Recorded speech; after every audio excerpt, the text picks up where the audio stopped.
recommendation for the fiscal year 19 budget. The things that I wanted to point out to you in particular were that the first line item, the CMH non-Medicaid services, is planned to be continued at 120 million. Do you guys want me to wait until you're able to catch up? But he's still flipping through paper.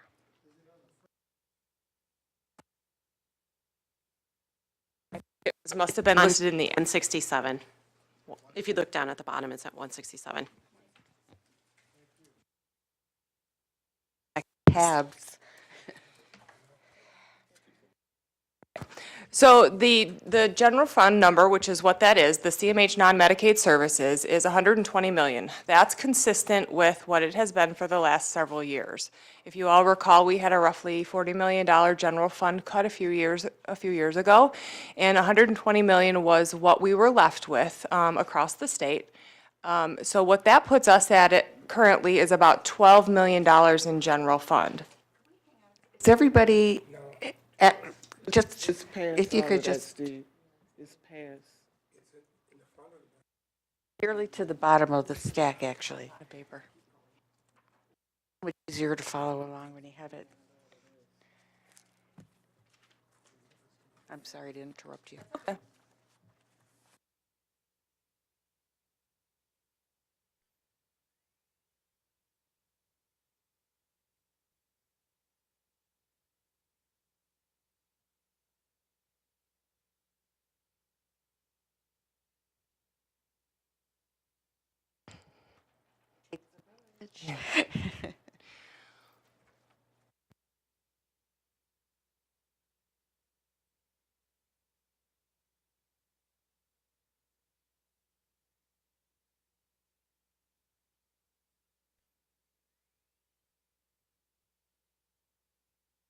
All in the same order.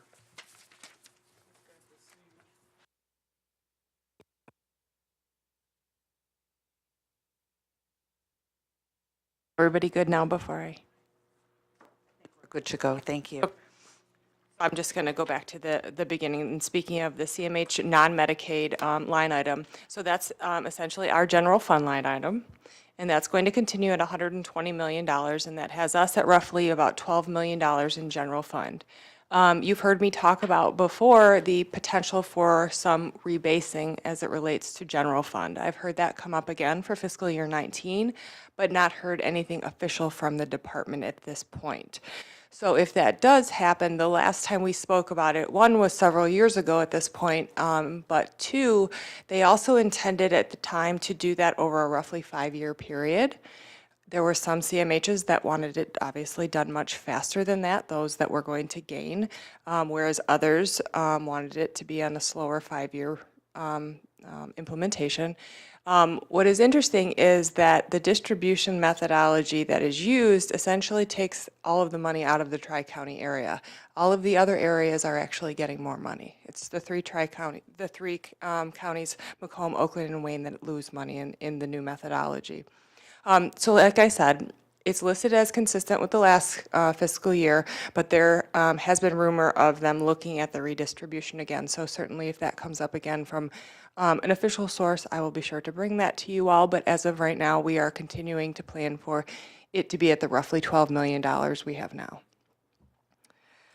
Moving on to Medicaid mental health services. If you look at that center column where it says fiscal year 18 final, and then look to the right where it says fiscal year 19 executive recommendation, what you do see on the Medicaid mental health service line is there's an increase.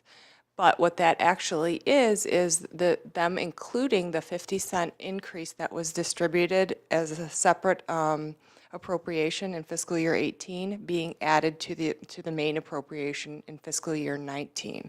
So you'll see a couple of adjustments in a couple of the other funding lines that are accounting for that 50 cents to continue. So we are glad to see that is going to continue and that we know about it this early because that allows us to build it into the rates up front. So we won't be doing that scramble to try to get the data to distribute it again once we're already in the fiscal year. So our hope will be to have that built into all of the rates as we go into fiscal year 19 instead of having having that process go on during the fiscal year. So other than that, on the Medicaid line item, it doesn't look to be any bit of an increase. So unfortunately, the appropriation didn't go up any. If it did, it's only maybe 1%. But if you recall, when I've talked to you a little bit about the DAB issue, the appropriation was not the problem there. The distribution was the problem. So there was enough money in the appropriation to push all of that out. So I wouldn't necessarily expect a difference in the appropriation. The hope is that they will actually push all of that money out, because the past couple of years they have not done so. I do know that there is a meeting this Thursday with the department and a few other people, including the legislature, to discuss that again. So my hope is that we'll see some movement maybe after that meeting this week. So I guess them meeting is a good thing. It's better than them not meeting. So my hope is they're going to start talking about what potential adjustments maybe they could be making to account for the DAB issue. We are internally planning to meet with our MARA workers. So you all know that we use some of our general fund to pay for MARA workers. And what they do is help process Medicaid applications and spend down requests. And we are going to meet with them just to make sure that they understand the impact of people going on Healthy Michigan versus being qualified for full Medicaid, just so that they're aware of the impact on the chance that maybe that's kind of an unintended consequence that is part of the issue. So we are going to go ahead and meet with them just to make sure that they're clear on why we want to make sure everyone qualifies for the highest level of Medicaid they can. The next line I want to point out to you is the Medicaid Substance Abuse Service line. You can see that does go up a bit by about $16 million. There is an additional amount going in there related to the opioid epidemic. So that should increase. I won't know actually how much it increases our revenue in particular until we see what it does to the actual rates. So what will happen is once this is approved, they will put it into the actuarial rates, and then we will be able to run it through our rate structures and see what it actually means for us. The good thing about some of these numbers where some go up is we have the ability with all of the Medicaid fund sources to commingle as the population we are serving needs it. So if we need it in that area, we use it in that area, but if it is not all needed in that area, we can use it, let's say for mental health services, or you'll see autism is another one that's going up pretty significantly. If we don't use all of what we get for autism, we can also use that for Medicaid services. Moving down to community substance abuse, that one is basically the substance abuse block grant money. And you can see that in fiscal year 19, it goes down slightly, but not drastically. It's up just under $1 million. So there has been a rumor of that dropping significantly because it did not when Healthy Michigan started. So there were some areas that were lapsing block grant, but we have been fortunate to be able to appropriately use our block grant this fiscal year to make sure we didn't send anybody money back. Moving down to Children's Waiver, you can see that Children's Waiver is consistent with what the amount is from fiscal year 18 to fiscal year 19. What I do want to point out, though, is that the rates for Children's Waiver did go up significantly in this fiscal year, and fiscal year 17 was the first time we have not supplemented the Children's Waiver program. For as long as I can remember, we've always supplemented that by about $300,000 to $400,000. We did not have to do that this year because the rates did go up. It's basically a fee-for-service program, so fortunately, it is now the rates are now covering the cost of the services. Moving down to autism, as I mentioned, autism is getting a pretty significant increase in fiscal year 19. Since the expansion of autism services, I know we have overspent by, I believe, $2 million in the last year. We're projected to overspend by $3 million this fiscal year for autism services, so this should help. Again, I won't know exactly how it's distributed, how that falls out for us until they put it into the rate cells. But this should help everyone that's overspending in autism services around the state, because that is consistent around the state that everyone is overspending. Unfortunately, what has been going on is that comes from our regular Medicaid lines, because, again, those lines can be commingled. So what happens is if you overspend in autism, it comes from your general Medicaid fund source.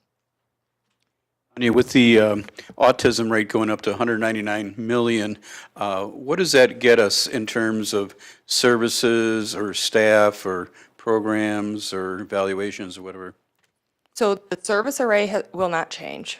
Okay. What has changed is the population being served. So when autism expanded, a lot more people have come in for autism services than was previously expected. And what they didn't have when they developed these rates was a history to go from. So they kind of take a stab in the dark usually and then have to regulate it after they have some time. So what that shows you is that they are realizing that they way underfunded that the first year or so. And then when they expanded it all the way up to, I believe it's age 21, that just tripled the problem. So we ended up going over roughly $2 million to $3 million now in autism services. So the benefit does not change. The population being served doesn't change. It just makes it so we don't have to use our other Medicaid or ISF in order to cover it.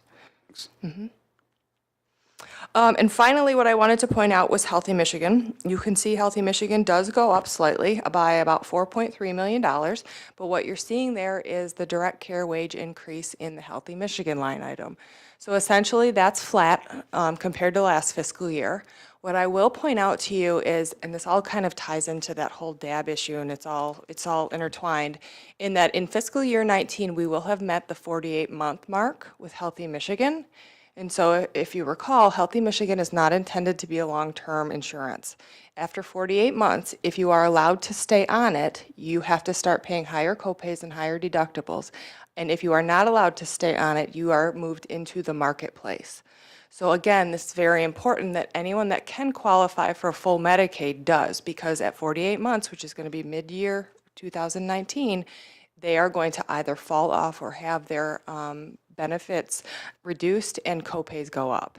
So stuff for us to start to think about as we move into fiscal year 19 to have providers be aware of those things that are happening and make sure that we're following up on anyone that did end up coverage of Healthy Michigan, and make sure that we are trying to get people on as much Medicaid, the highest level of Medicaid as they can qualify for.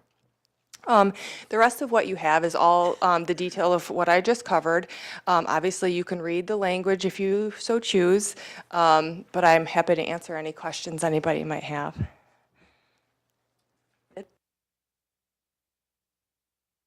The counties are going to get will get a reduction, correct? General fund, the new general fund distribution would have the tri-county taking the reductions, yes. Do you have any idea how much of that reduction will be attributable to? To us? Yes, it's roughly $2.5 million. It is firm based on the methodology that was last proposed. I have not, like I said, it's been several years, so unless they decide to reopen that, I would guess that it's firm. But I know as soon as we are able to get back in front of the department to discuss that, we'll certainly have that conversation again. How much of the big increase in autism will we get? We'll find that out once the actuary plugs those numbers into the rate cells. We won't know until the actuary does that. If we, let's assume, for example, we get $1 million. We don't use the $1 million.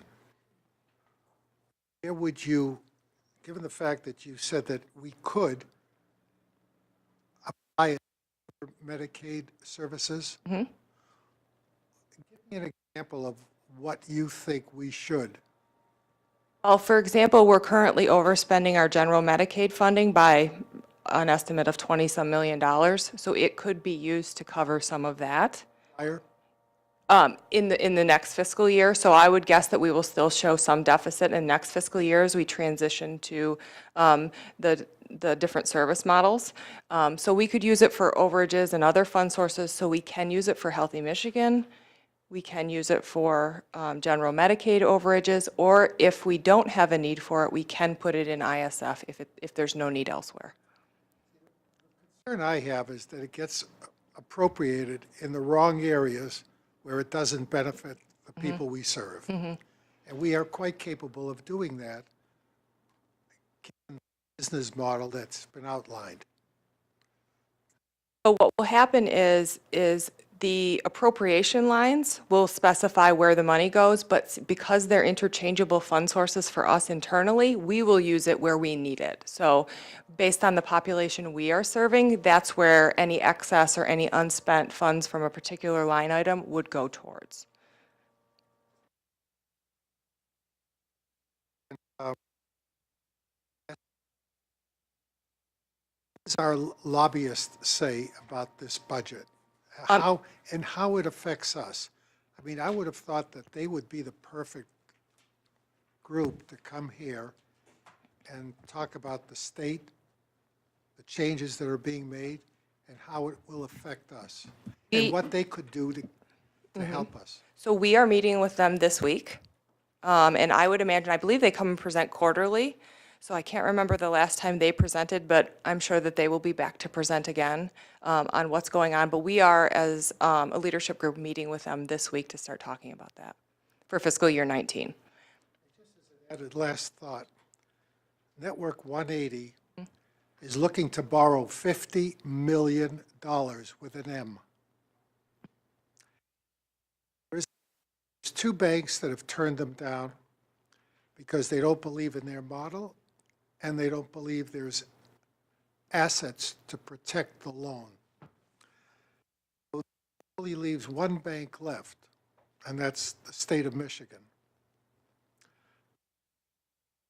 Therein lies the possible change that could affect everybody to a higher degree, because they need the 50 million with an M just to get by one more year.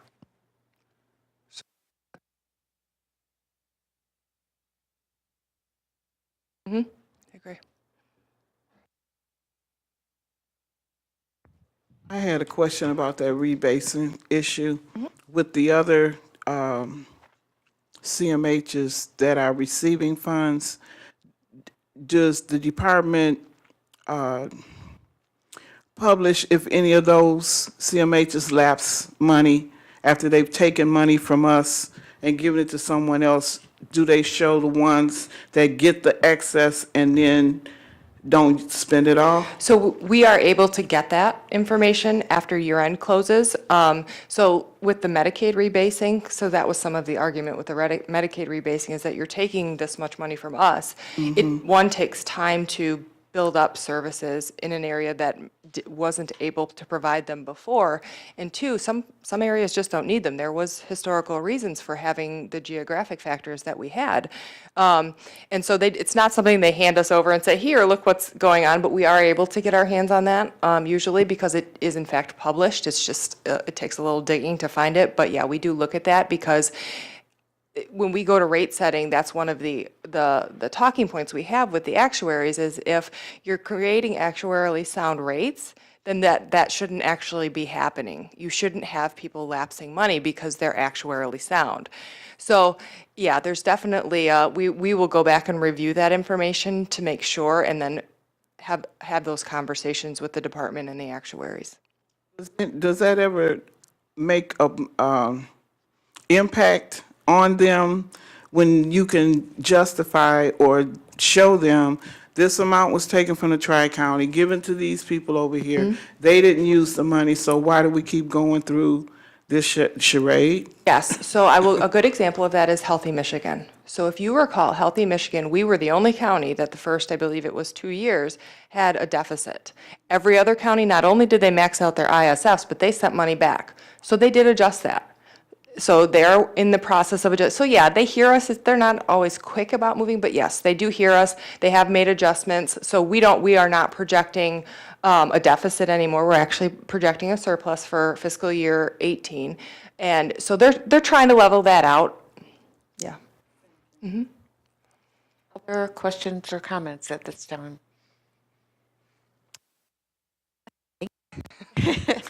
Not sure we're so happy with all that information, but stay hopeful. Next item on our agenda is statewide hospitals. Matt? Jennifer?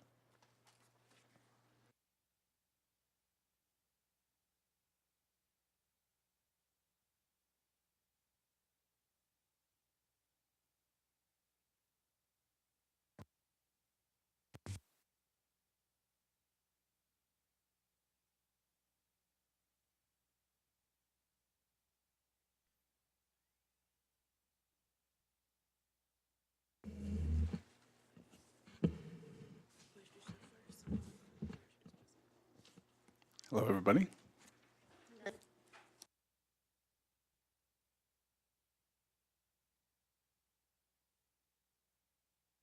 In theory, it will just respond to you. Oh,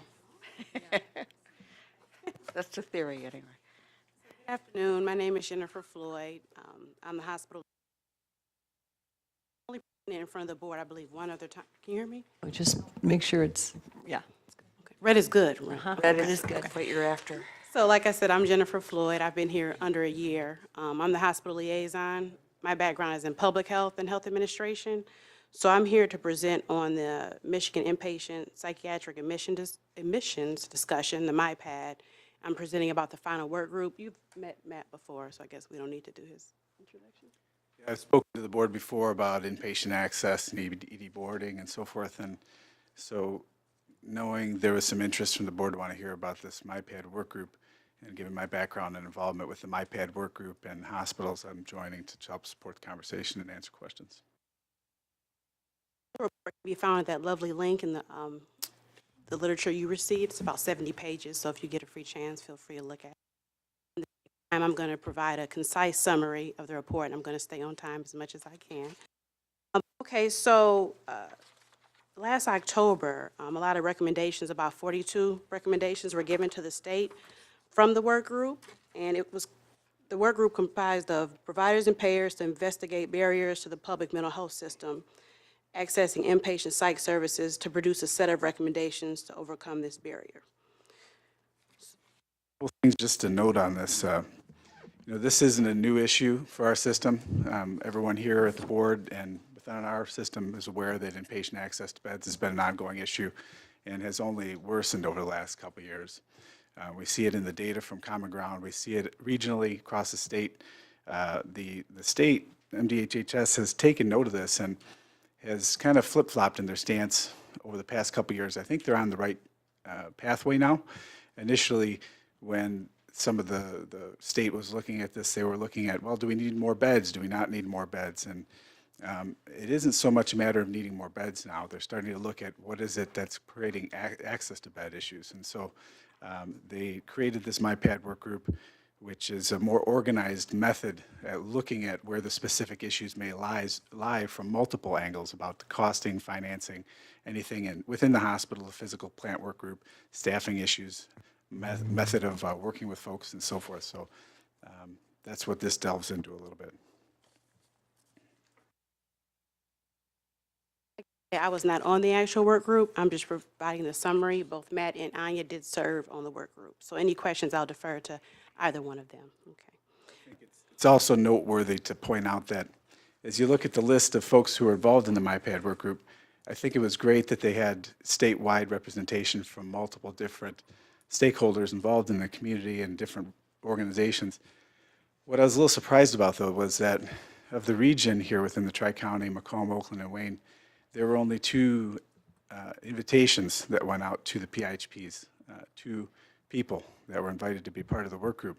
The majority of the folks within this group were made up of Medicaid health plan persons, as well as MDHHS persons and hospital persons. We were able to get on the group, which was good, but it would have been nice to have had a larger representation from the PIHPs. Weren't quiet, by the way. So we made up for the lack of invites. OCHN membership, Anya. She served in the financing and reimbursement subwork group, and I'll explain later how the subwork groups were broken down. And Matt served on the physical plant subwork group.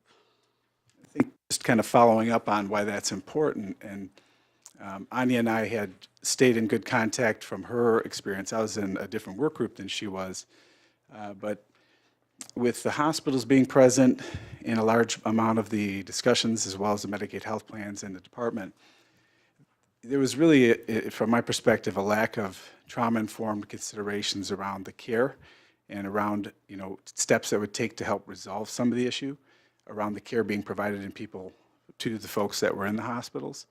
There's a lot of emphasis around security guards, around the need for more physical management and so forth.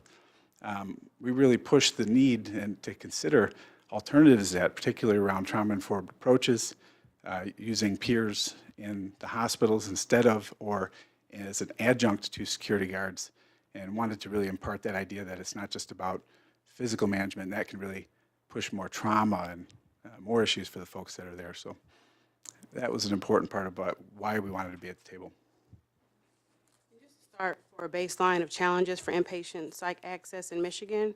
As the number of inpatient psych beds has decreased over the years, healthcare providers have increasingly struggled to secure inpatient services for individuals who are in psychiatric crisis, which leads to longer wait times and even ED boarding. So hospitals have demonstrated increased reluctance to accept for admission persons meeting criteria who present under the 4 following categories: aggression, medical co-occurring, IDD, and SUD co-occurring. So because of this, providers must frequently contact multiple facilities with no guarantee that an appropriate bed may even be available. Track as part of the work, while Common Ground tracks as part of the work that they do, the amount of denials that they receive for folks who have been seeking inpatient admission. And it's actually now they used to do this just at Common Ground, and each region would do their own tracking of denials in various ways. There's now a statewide initiative to bring that data to one source. But the data forms and what they track really isn't that different. But they get upwards of 300-400 times per month that they are denied. These are duplicate. In other words, if Matt is denied inpatient by St. John and St. Joe's and Harbor Oaks and so forth, those count. But 3, 4, sometimes with a couple months there were 600 denials, times that there was said no to an admission. So the access issue is a significant one. And we only ended up hospitalizing about 20% of the people that come to us that are in crisis, that are deemed to need admission. So considering that number and the amount of times we get denied for admission, you can see the gravity of this. It's quite significant. And part of that is due to the risk and the liability that the hospitals have. Part of it is about resources. A lot of the hospitals will report that they don't have the finances to have the staffing to be able to support the higher acuity folks. Some of it is about fear and being able to work with the folks with aggression and so forth, and some of the staff are just scared, being very open about getting injured, and understandably. Some of it is about having models of practice that they can effectively work with those folks and get them stabilized and back into the community. And so these things kind of pool together to create a dynamic where people are pretty commonly denied in those 4 population groups.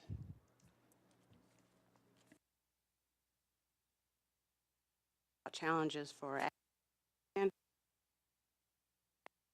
it's the lack of psych beds has escalated pressure on these hospital emergency departments, and they're called to serve individuals on a voluntary and involuntary basis while awaiting transfers to psychiatric facilities. Also, we'll discuss this more later about the physical plant. Those same emergency departments are also frequently undersourced and do not have the physical plant or staffing to treat multiple individuals in crisis at the same time and keep them safe. So sometimes when there are phone calls being made about different facilities to see if they have space, a lot of times they'll say our acuity level is too high, we can't accept any additional patients. So that's the issue as well. And we all agree hospital emergency departments are not the ideal setting for care. So. Clarity, and just in the interest of having the board members and others best informed, the issue of, I think we had a bullet there that says the lack of beds is escalated. I want to be clear in saying it's the lack of access to beds. There are some of our facilities within the county that do not run at full census. and I won't name them here, but some of our hospitals that run at about 65% census. In other words, some of the beds are not being filled. And some of that is attributed to financial or status of staffing and so forth, but there are bed availabilities there. It's also important to know that hospitals that we contract with, which is about 11 in our county, they're private entities, and, you know, understandably, they're businesses, and they look to higher paying fund sources to fill their beds first. So at best, the hospitals will fill their beds with 50% or more that are private pay, which pay a higher per diem, and then look to fill the beds with the publicly funded folks. And they do that balance as best as they can within the timeframes of working with people in real time, which is a challenge for them, and I understand that. But there are some hospitals within our region here that don't work at all with publicly funded folks. And although there are systems in place such as HRA that helps to incentivize some of the use for public funded folks, those aren't quite enough. So there's some things that are going on, and I'll talk about it a little bit, that are working to try to help some of this along. A breakdown of the sub-work groups that made up the entire work group. We have the physical plant group, which Matt served on, and the purpose there was to focus on exploring barriers to inpatient psychiatric services that are related to the physical plant of both state and private psychiatric hospitals. We have the staffing and team-based care sub-work group that was tasked with identifying challenges for hiring and retaining adequate and qualified staff. The continuum of care work group, they were tasked with exploring ways to expand the availability of treatment options across the continuum of care. And the fourth work group, the interoperability sub-work group, examined whether variance in specific clinical and administrative processes across healthcare providers, whether or not it impeded information sharing and inhibited access to inpatient services. So the financing and reimbursement sub-work group, the fifth work group, Anya served on that, and they were tasked with identifying challenges that current financing and reimbursement methodologies create for delivering inpatient psychiatric services. So that's the breakdown of the 5 sub-work groups. And OCHN, as you can see, was represented on 2 of those 5. Each sub-work group concluded their meetings and made a series of a total of 42 recommendations to the work group in October of 2017. 41 of those recommendations were accepted to be implemented. And this report resulted and was published in February of this year. So this was very recently published. You'll see in the next few slides the recommendations that I've posted. We label them short-term, medium-term, or long-term. So just so you know the difference, short-term means it'll be implemented by the end of this year. Medium-term will be implemented by next year, and long-term will be implemented by the year 2022.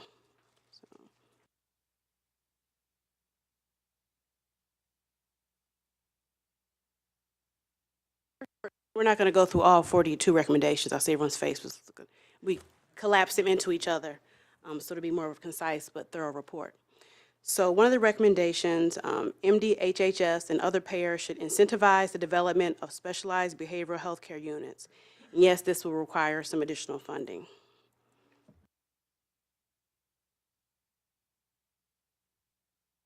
Just jump in if you have a question. You don't have to wait till the end there.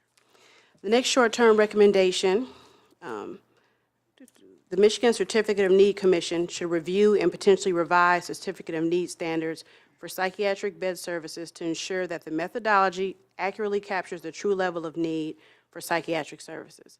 There's certainly been a lot of criticism of the CON commission, so that was something that was addressed in one of the work groups. Some of this work is already being done. It's already started.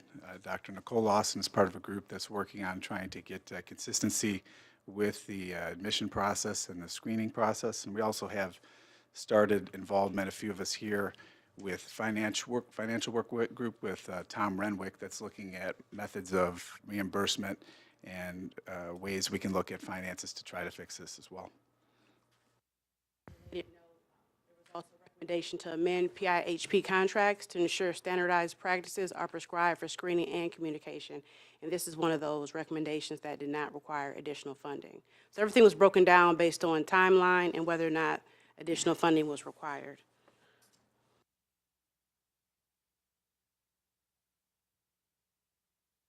Another recommendation was that MDHHS expand the use of telemedicine through the Medicaid Provider Manual. Naturally, that will require some additional funding.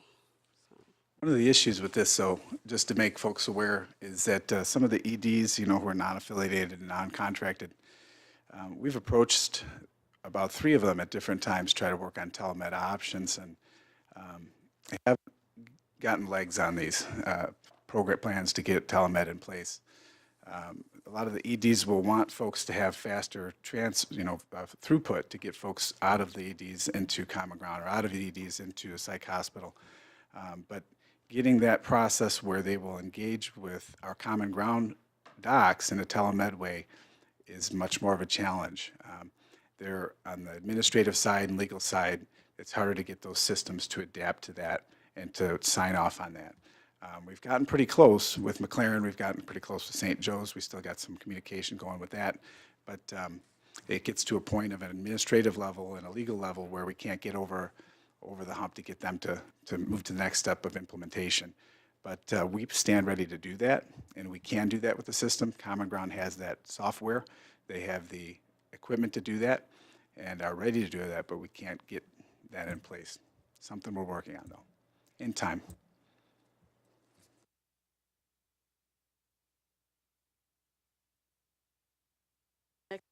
Term recommendations. MDHHS should require PIHPs to have a crisis stabilization service that is available 24/7 and commensurate with community need. This is set to start with children and adolescents and be in place by October of this year. So this is certainly one of our major initiatives that is going on in-house. And of course, this will require additional funding, as well as developing a standardized set of definitions for inpatient psychiatric denials and admissions. And this will not require additional funding.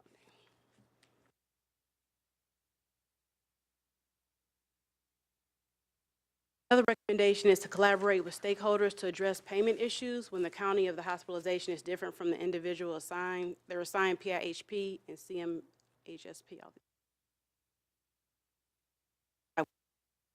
Waiver was a simple concept in my previous job until I got here. So yeah, hopefully this is one of the recommendations that works out. Absolutely. This is a sidebar to that too. We've made some progress over the last few months, especially with the Tri-County on working with COFR, and now with some changes recent to Willie going to Wayne, we expect even more. But we've had meetings with Wayne and Macomb around COFR issues and expecting to see some changes there. But as Jennifer was indicating, it has been a challenge for us at times.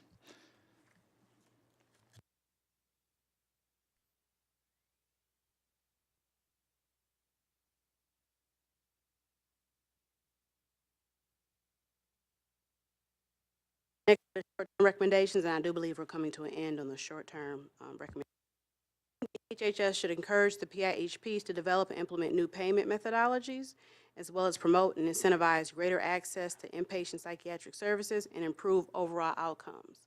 It's not only to promote and incentivize, but to also track outcomes as well. Last on that is to address barriers to care for specific populations, so to collectively explore payment methodologies that address factors such as length of stay, intensity or acuity, and geographic factors. And both will require additional funding. And as I'd indicated, some of the work on this recommendations have already been underway. I participated in a work group call on Friday with Tom Renwick and other PIHP CEOs from around the state. And some of the things that came out of that meeting is that the state's looking at a few different things. Nothing is set in stone, but one of the recommendations out of that group is they're going to look at setting a statewide inpatient rate. If you look at the rates of reimbursement from PIHP to PIHP, they vary from PIHP to PIHP. And the numbers that they had, which I don't know were fully really vetted, went anywhere from mid-500s up to $950 per day. So they want to set a state rate, and they were looking at models of reimbursement that took into account acuity or different types of issues like medical issues or behavioral or whatever the case is, and having a factor associated with that that would adjust the payment based on need to help the hospital along with accessing that person into that bed. They've looked at the Medicare model for reimbursement, which does that to a degree. They've looked at the model called the New York model that has that in some amount. And a couple of local hospital providers have also provided a model for them to look at and propose that to the state to follow. So right now, it's an exploratory phase, but overall, they're looking to set a state-based rate and then some type of a method for putting a factor for acuity or for issues that tend to lend issues for persons getting access to beds.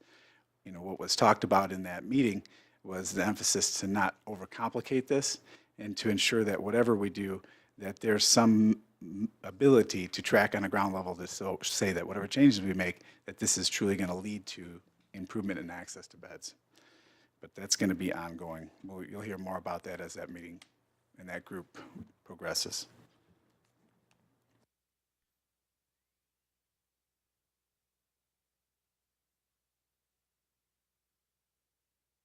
Recommendations that say will require funding, has the state committed to providing that extra funding? Just to say it's going to take more money, but we don't know where it's coming from, doesn't make a whole lot of sense.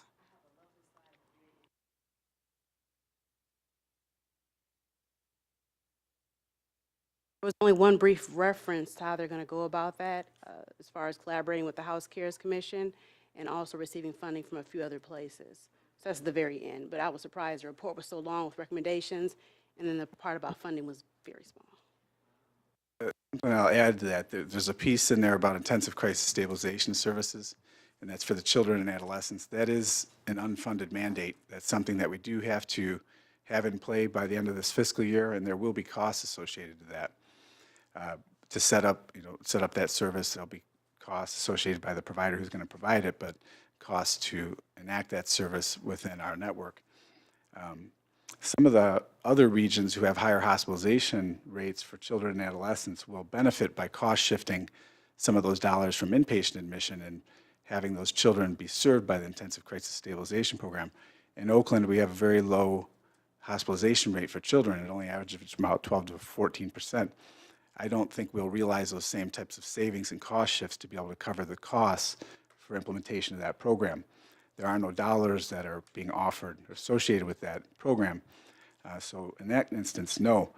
For the hospitalization, raising the state rate, as I had indicated, Tom Renwick didn't commit to that in the discussion, but he alluded to needing to look at whether or not there would be a need to add dollars as a result of that. Back off that, the Michigan Health Endowment Fund is where they seek, they're going to seek funding to initiate these efforts. They didn't mention anything about sustainment because, you know, a lot of these recommendations are going to require sustainment from beginning to end, and there wasn't much.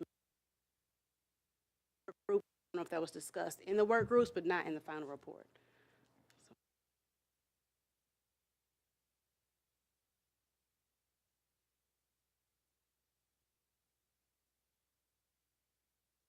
That's the question. It, Sid has the question for you. Thank you.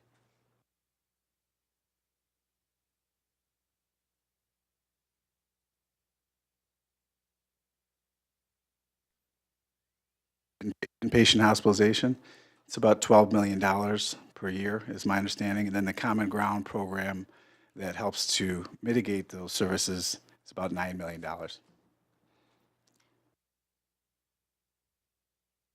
Well, what that ends up doing is they end up, as I'd indicated, only about 20% of the people end up going into inpatient admissions, so that those dollars spent at Common Ground end up saving what would be hospitalization dollars overall.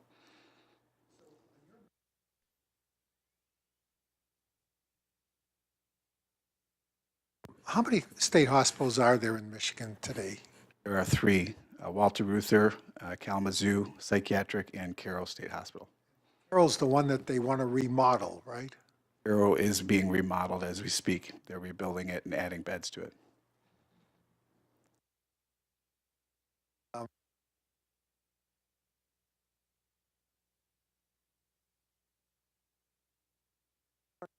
Other questions or comments up to this point?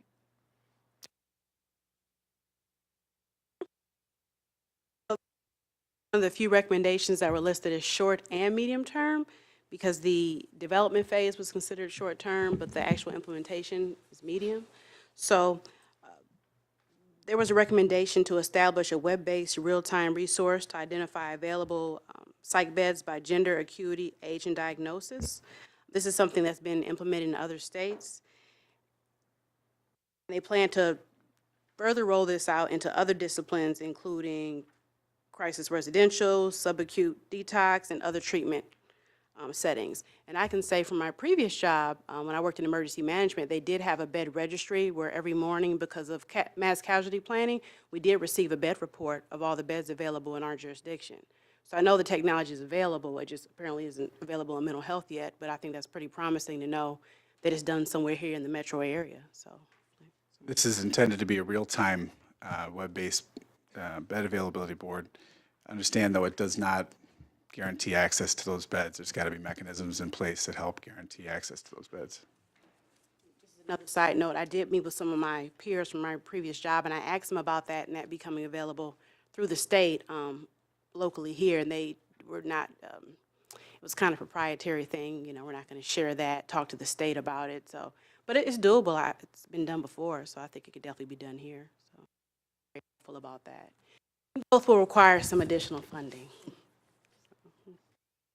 On to medium-term recommendations, which there weren't many medium-term.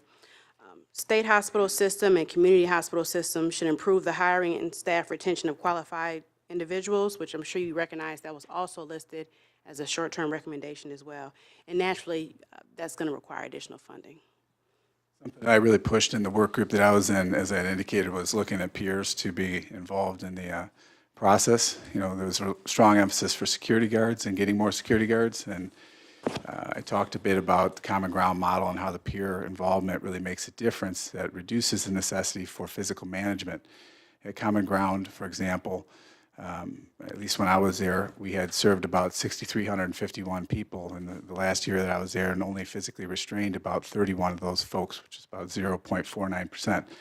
And a lot of folks come to Common Ground in physical restraint and then are removed from physical restraint as a result of the interventions that they provide. That model helps to get people out of physical restraint, helps keep them out of physical restraint. And part of that is because of the peers, part of it is because of the trauma-informed practice. I'd love to see us implement that and put that practice into some of the hospitals, rather than security guards as an adjunct to security guards. They heard me. It took me the second meeting of forcing it. I said, you didn't put it in there. Why isn't it in there? Make sure it's in there. And they did. Eventually got it in there. Next slide, medium-term recommendations. The state of Michigan should expand crisis intervention teams and require law enforcement staff to be trained in mental health first aid or an equivalent. And naturally, this will require additional funding, not even just from our side, but also law enforcement backfill. You're taking someone off the road. It's going to be rather costly. And that's something we're already doing here now through our CIT and jail diversion programs.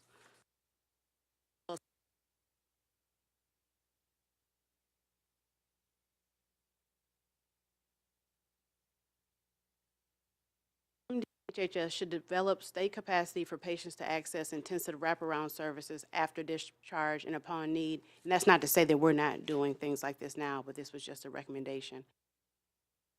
Yes, this will require additional funding. And MDHHS and its external partners should engage medical students in psychiatric rotations in a diverse set of locations. And I can speak to Pontiac General is really revving up their medical residency program right now.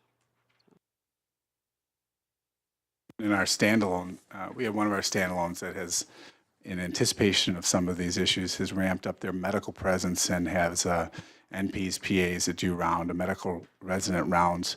And so even though it's a standalone psych hospital, it's not associated with a medical hospital, they can take a higher level of medical acuity issues where other standalone psychs can't. So it's a good thing. People are adapting to the changes and the needs. Want to see more of that.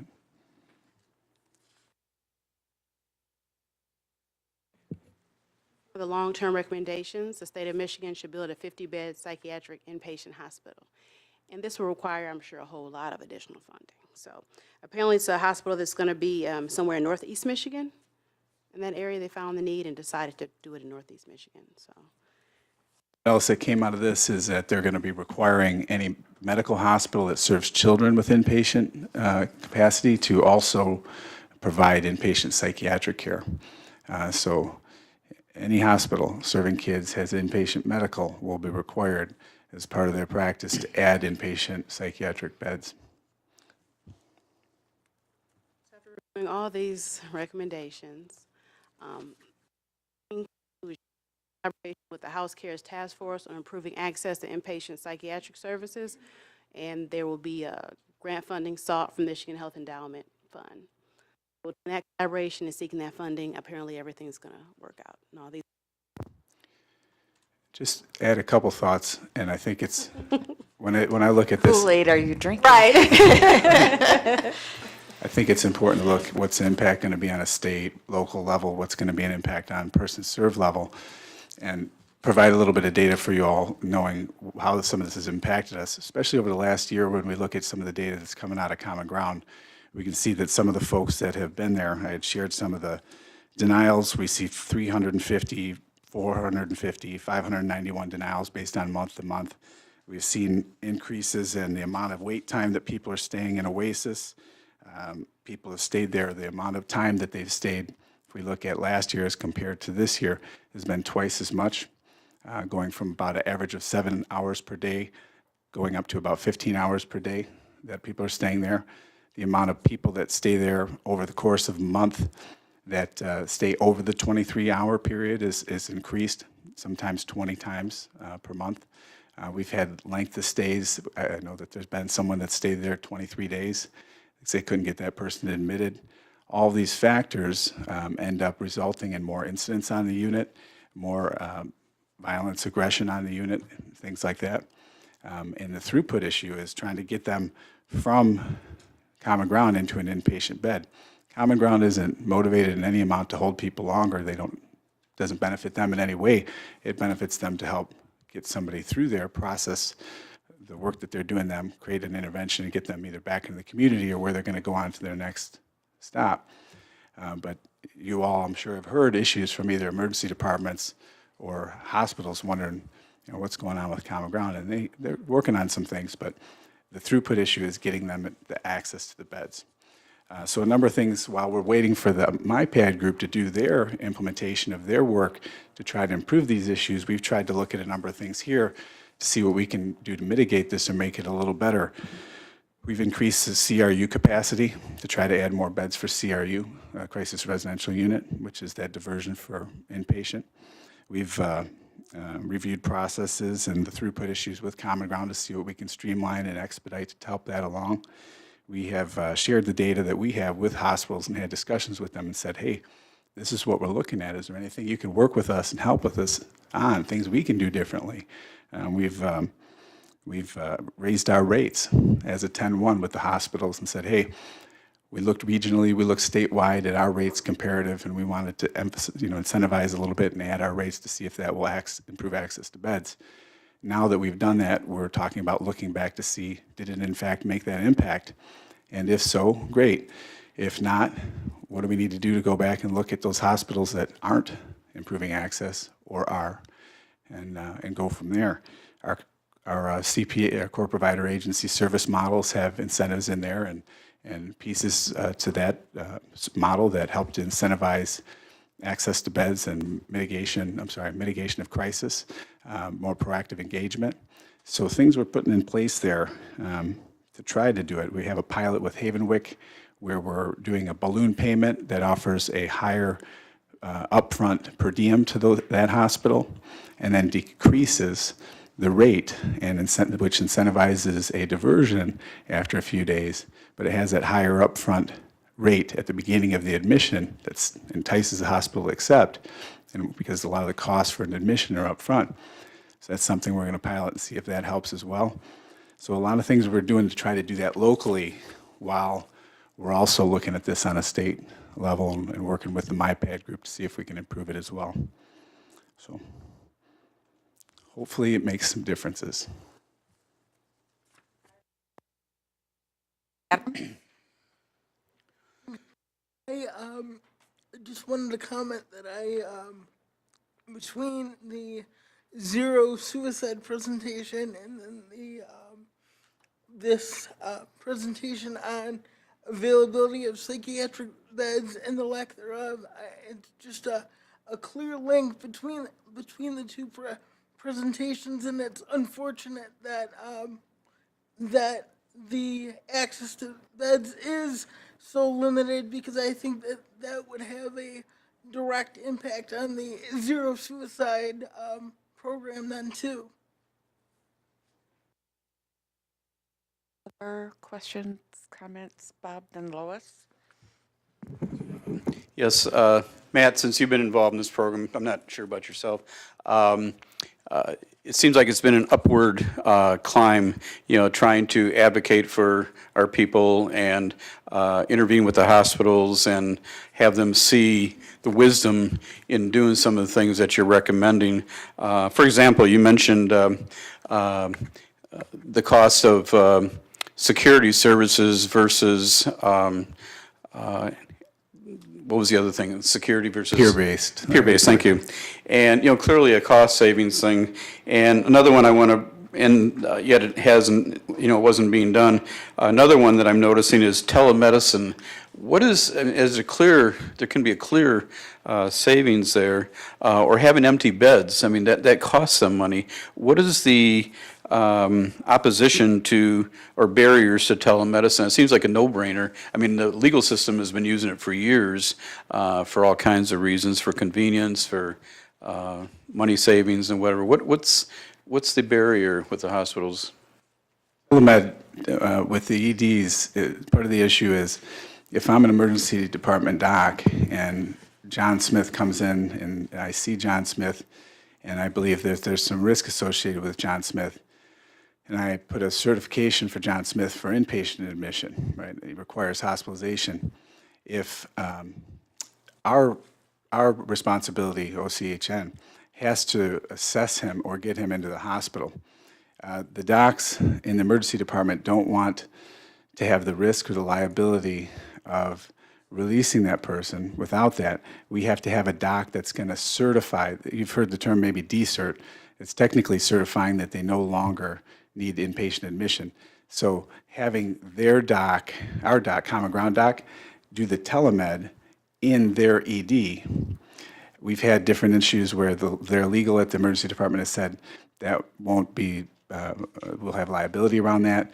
They've had issues where they said the Common Ground docs will have to be impaneled as part of our health system to be able to practice medicine in our emergency department in order to certify people in our emergency department, whether it's in person or whether it's through telepsych.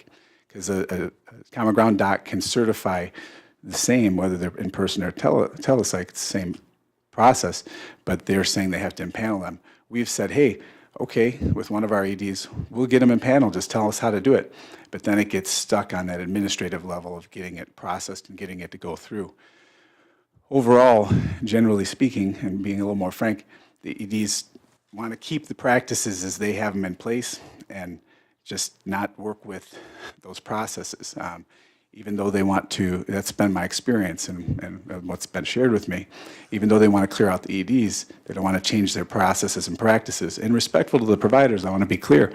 I respect what they do. They have challenges every day what they're doing, especially the EDs, because they have other types of crisis and trauma coming through their doors with medical challenges and so forth. But the fact is, we do put out information and try to get folks to come to the Common Ground Crisis Center as opposed to an ED, but they still go to the ED sometimes. And in addition, some of the ambulances have to take them to the ED at times. We just, as of today, received a memo from protocol from the county that the EMS are going to be following, saying that they will only take people to the emergency department and won't transport to Common Ground now.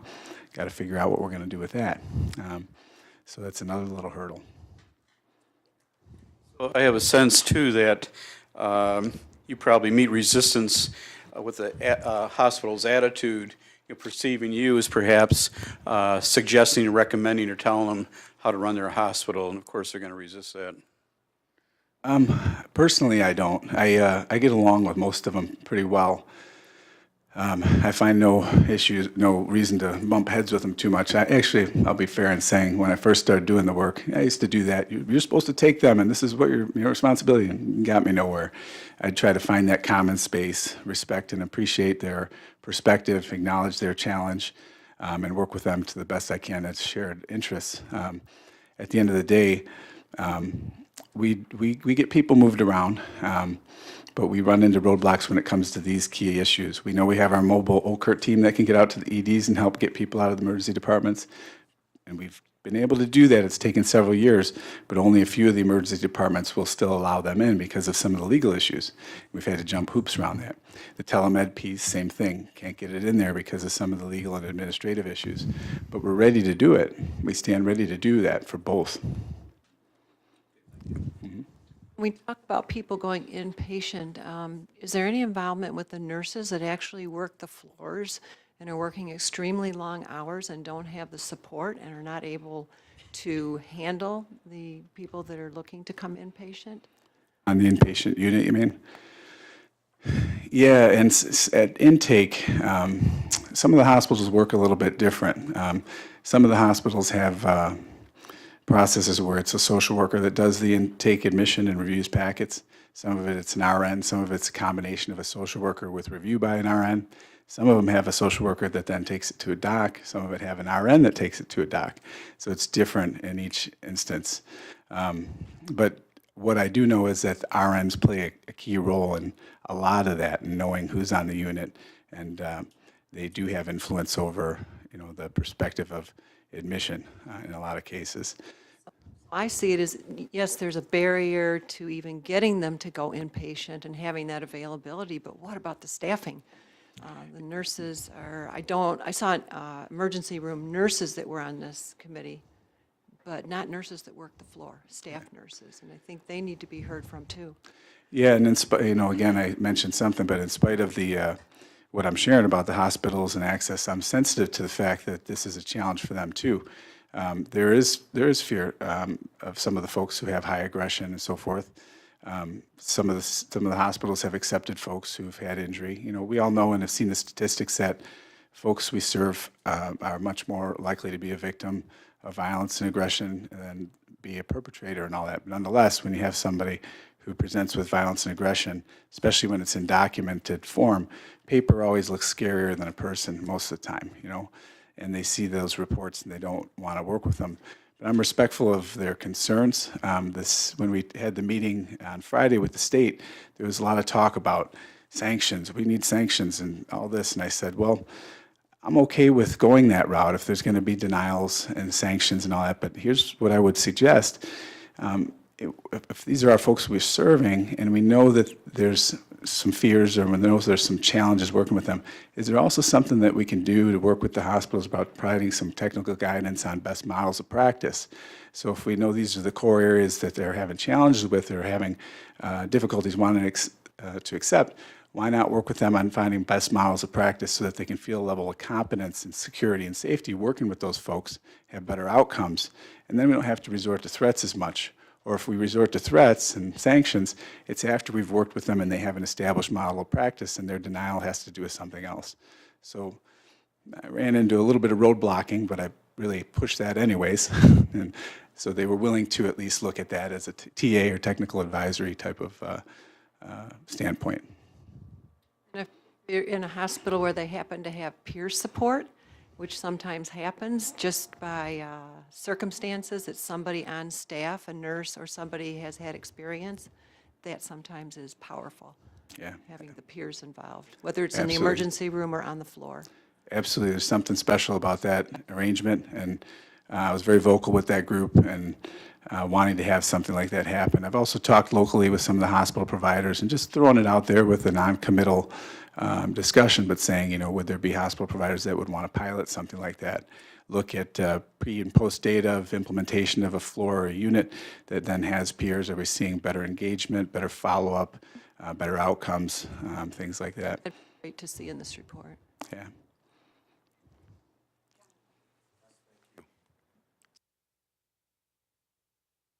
Talking to it and it'll work good.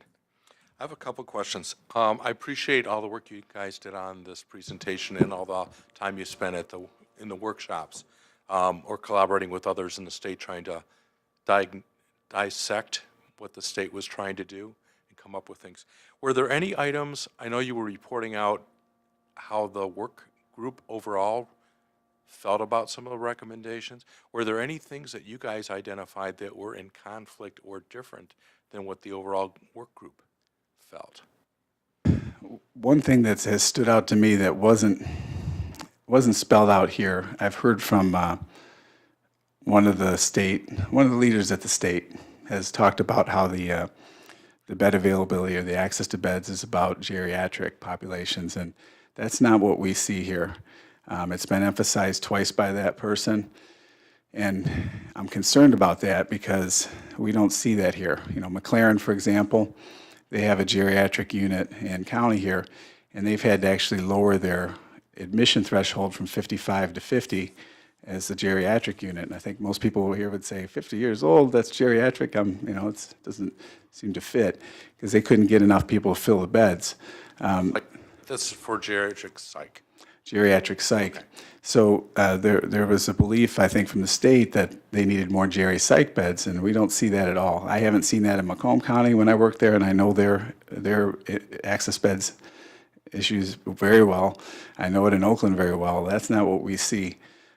What I think occurred is that they did open up the opportunity for hospitals to apply for additional beds, and geri psych was one selection area. Also was IDD beds and some other areas, SUD. And the geri beds got eaten up. They selected them. And I think being frank, it's because it's a lower risk population. There are some costs associated, but a lower risk. I think the other part that happened with that is I think there's a higher need for and challenge or an access to beds for the co-occurring medical. And as everyone knows, in the geriatric population, there's co-occurring medical issues that are a higher preponderance on average. And so I think that's where they're getting some of that from, but that's something I disagree with from their stance. Otherwise, I think some of the nature that I had mentioned, I don't know if you were here for this, Jonathan, but a lot of the work group was made up of hospital providers and Medicaid health plans, and there was an emphasis on security guards and security, and respectful for those hospital providers. Like I said, some of them are my friends, and I like and respect them very well, but I differ in that opinion. I think that there's a need to have a minimum of the peers or a blend of peers. I believe the peer model and trauma-informed model would suit them better in the management of some of these behaviors than would more security and physical management. You also mentioned that a significant number of folks have had to wait an inordinate amount of time, and I'm paraphrasing what you were saying, while they're waiting at common ground. And so we've expanded the number of, I don't remember what the technical term is, but I would call it temporary beds. In a hospital, they would have called those observational, but for these, it's temporary beds waiting for a permanent availability. If McLaren is reducing the average age for geriatrics because their capacity is there, but usability is not, why is it so difficult to get placements? Assuming this was about adults and not children, not peds. For one point of clarity, we expanded Common Ground's crisis residential unit to use of their full capacity ability of 16 beds. They were not using their full capacity for a while. And those aren't really so much like a temporary bed or a hold. That would be a diversion or an alternative from inpatient rather than like a triaging or holding. For the adult bed and the example for McLaren, they expanded or reduced their age to try to increase their census. The other thing that they're doing is they're getting additional beds added to their certificate of needs so they can expand. We've had discussions with them on our interests. I've talked to them, Ken Dayton, who oversees that, and I've said, hey, here's what we need, and talked about the populations we have trouble getting folks in. He's open to talk about it. But again, keep in mind, these are populations that are the most challenging folks to serve. So with it comes costs, comes risks, come liability, comes staffing issues, and all these sort of things. So it's an ongoing discussion. I think that makes sense. You touched on telemedicine, and and this is outside of the presentation pretty much, other than that the state needs to do more of it. And I agree with that. We've been involved with trying to do telemedicine from discharge from the ED with St. Joe, with Mercy, for a long time. And I don't know if we've had success in finally launching that. But I'm hoping that sooner or later we'll actually be able to reach out and deploy into the Ascension hospitals now that they own yet one more hospital in the county, and perhaps some McLaren as well, and Ford, because I think we're getting the lion's share of our folks not just from St. Joe. Is that going to happen? And when will we start adopting above and beyond common ground? Because I don't think they have the bandwidth, to adopt maybe a third-party telemedicine group. Well, yeah, they weren't going to, if I'm understanding it correctly. Initially, when we started talking with about telemed and common ground, we were looking at a third-party entity to provide that. Then, and there was high costs associated with it, different types of technology that you needed. Eventually, they bought their own technology. They have that on hand. Now telemed, the regulations are a little looser and the costs are a lot easier. You can support that on your own. You can do telemed off of a iPad, and there's ways we could do that in-house. They have the software on hand and ready. They have the ability and the equipment. It could be done, starting tomorrow once they get the processes in flow with the hospital if they're willing to work with it. You're right in saying that St. Joe's and McLaren are our two most referring hospital EDs. We've had a number of meetings with both of those parties and would love to work out any issues that would get in the way for providing that, and we stand ready to do that. So are the issues like Mercy was trying to work, St. Joe was trying to work out medical clearance at one point, and we still hadn't gotten, at least the last time I talked with you on this topic, they still hadn't gotten it finalized. And I know other hospitals, McLaren, Ascension, they've all agreed to a set of things with other CMHs. So I wondered, when is it going to work with us? Working on it. Yeah, it's things kind of get stuck on that administrative and legal level. I just had a meeting Friday morning, just about that, so we stand ready. It's just getting it over that hurdle. Focus on the ones that already are doing it with others and see if we can't at least start it there and roll it over to the folks that are laggards, if you will. Comment about this report and an observation that at the national level, some national advocacy law centers are really watching the increase in the number of psychiatric hospitals.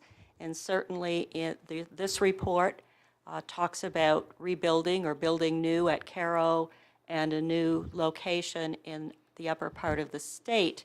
And so the national advocacy law groups are really talking about the Olmstead lawsuit and the requirements of appropriately funding and building community supports for all people, whether it's people with mental illness or intellectual developmental disabilities, and certainly kids. So I think, Jonathan, as you say, what are we looking at relative to this report and where we might have concerns? I guess I would say to you, this is something that we're watching, and we have to make sure that we continually advocate for the appropriate funding of community supports rather than seeing facilities being built more and more. And those community supports include community hospital access. So I think it's just important to say that and to let you know that we are watching that. I'm sorry, I have one more question. You raised it. So we've been talking about mental illness. We've been talking about psych hospitals. We've been talking about comorbidities with other health conditions. What about our folks in the populations like developmentally disabled? Are they just as challenged to find hospital beds? Maybe it's not the psych beds, but it's the inpatient. And how are we addressing that?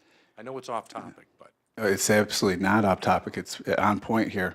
The four categories of folks who get stuck in the emergency department or at common ground are people who present with aggressive behaviors, co-occurring medical, IDD, intellectual development disabilities, and then co-occurring SUD. And the folks with the IDD are some of the folks who end up staying the longest in the EDs. There was a boy, 17, he stayed at Royal Oak Beaumont for about 17 days. I went down and visited him personally when he was there, and he was in restraints almost the entire time. Almost the entire time for 17 days.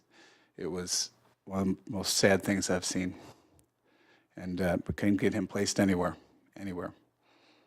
I know hospitals are allowed to do restraints, nursing homes are not. That I Piggybacking off of what Kathleen said, and you know, you all hear the values and principles of where we come from and about institutionalization and so forth, but some of this is sprouting back up a little bit, and we need to be mindful when they're talking about rebuilding, and that's what Kathleen's saying.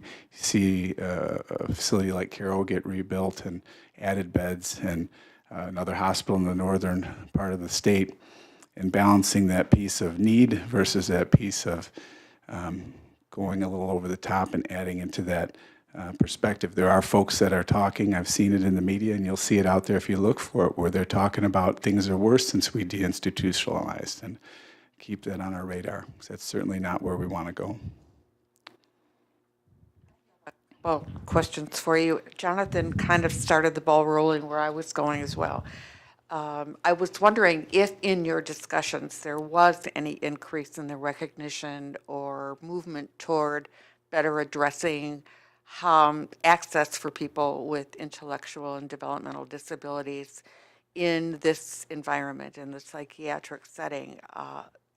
In the past, it's been weighted out rather than any sort of positive support or treatment. And that has caused a great amount of concern, certainly with individuals, families, and the community at large, advocacy.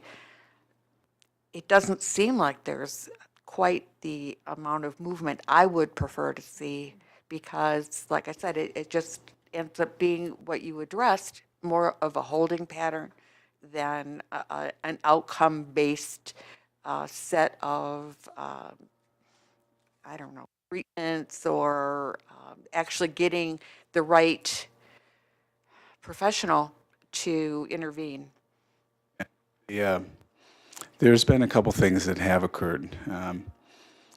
It's important to mention that it's very infrequent that the IDD folks do end up getting hospitalized, but there are, they do have crisis, and they pop up at Common Ground or in the emergency department. And when they do, they are not the right setting for those folks, the EDs. Common Ground does as best as they can with that. We actually have worked with them and provided some technical assistance with them around folks with autism, and they have some tools there in site that they work with to help folks arrive, but they still have some challenges with those folks. Harbor Oaks has developed a program, I've talked about this with the group here before, where it's identified as an autism specialty unit. They do work with folks with other types of IDD, and it's a higher rate, but they provide higher staffing, and they have folks that have specialty that work with those populations. And they seem to do a pretty decent job with that, especially as compared to a standard inpatient unit. So that popped up. Stonecrest has a portion of their unit that is dedicated to working with people with intellectual developmental disabilities, has sensory integration tools and so forth. So there's some things that are there. There was some beginnings of a tri-county group that got together that we had some initial discussions with that involved ConsumerLink out of Wayne, Harbor Oaks, Stonecrest, and the Wayne and Macomb CMHs. And they developed a model, a reimbursement model that they were working with, but I don't know where that's at right now. And it was intended to try to incentivize admission and improve access and reduce ED boarding. But I don't know where that's at right now. Mork was involved with that as well, as were we for a little while. But understood, yeah. Models of practice is one of the things we need to look at for working with them. I think it's so far behind the curve because the recognition, I think, came a little bit late. The discussion about whether it was what people medically or support people were seeing in terms of behaviors from an individual. They had always attributed or had frequently attributed those, what they saw to the disability rather than there actually being something else going on. I mean, as long as you have a brain and a mind, it can go in any direction. And I think that that has put that whole process far behind because it was much easier to just say, well, it's due to the disability rather than something that's more human. Yeah. You know, so it's very disappointing. I have one other question, and it's a little bit off topic. It's just something you mentioned that there's a change in the directive for EMS units to just go to hospitals only and not to common ground. What's behind that? This is fresh off the press. I didn't even plan on really mentioning it, but just when I was thinking in terms of some of the challenges, we received something today. There was a protocol released that was received by Star EMS. It was released by the Oakland County Medical Control Authority in February 2018 that provided a revision from their policies, and it basically lists out the locations that an ambulance can transport somebody in psychiatric crisis to, and Common Ground does not fit in that list. So it says emergency department, surgical center, and there's another licensed type setting. It talks about some other things about when to take somebody into protective custody and a number of other things. But relative to the transportation piece, it's a concern, and at least on one instance already, Star EMS would not transport that person to Common Ground as a result of following this protocol. So we received this earlier today, probably 1 o'clock maybe, right before we came in here. It's a concern. A couple of us have talked about it internally. We don't know how this is going to change things yet. We have to look into it. We work with a couple ambulance providers who do end up sending folks there, but it may not change anything right away, but we need to look into it and try to see how this could impact things and resolve it if it's an issue. That's on why? The overall state, there's the Oakland County Medical Control Authority complies with the state level authority around this, and they just basically follow the policies that are associated with the state level. And so I've read the state levels policies, and they're pretty much the same. They just plug in the Oakland County to it. There is some movement. We've kind of known some of this is coming, and we've wanted to move this in a direction where we can have language that transports to Common Ground. They've been practicing, nonetheless, transporting to this point to Common Ground. There's some movement between a couple of the other CMHs in the state to address this, kind of lobby for it and request changes. I've talked to some of those folks. Heather Ray out of Common Ground's part of that, as is a couple of folks on, I think it's Lenawee and a couple other areas. So we're making some headway a little bit, but hard to change those kind of things when they're in motion. Are there other questions or comments at this time? Well, you've certainly given us a lot to ponder. A lot of things that depend on funding and depend on the good inertia of the people who participated. So hopefully those things won't go away and we'll be able to accomplish the good things. So thank you very much for your presentation. Thank you.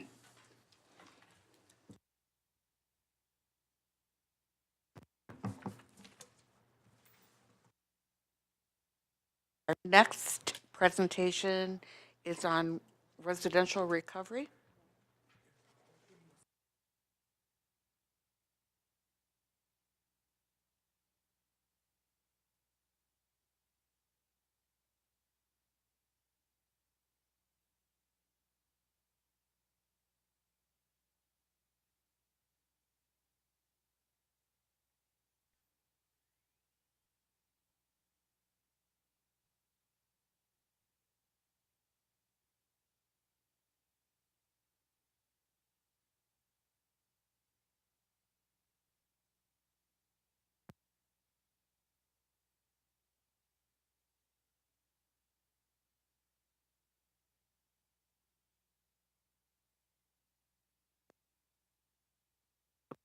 comes on. Ooh, it's magic. Good afternoon. I'm going to talk to you today. My name is Crystal Mosby. I'm the Substance Use and Prevention Manager, and I'm going to talk to you today about recovery housing.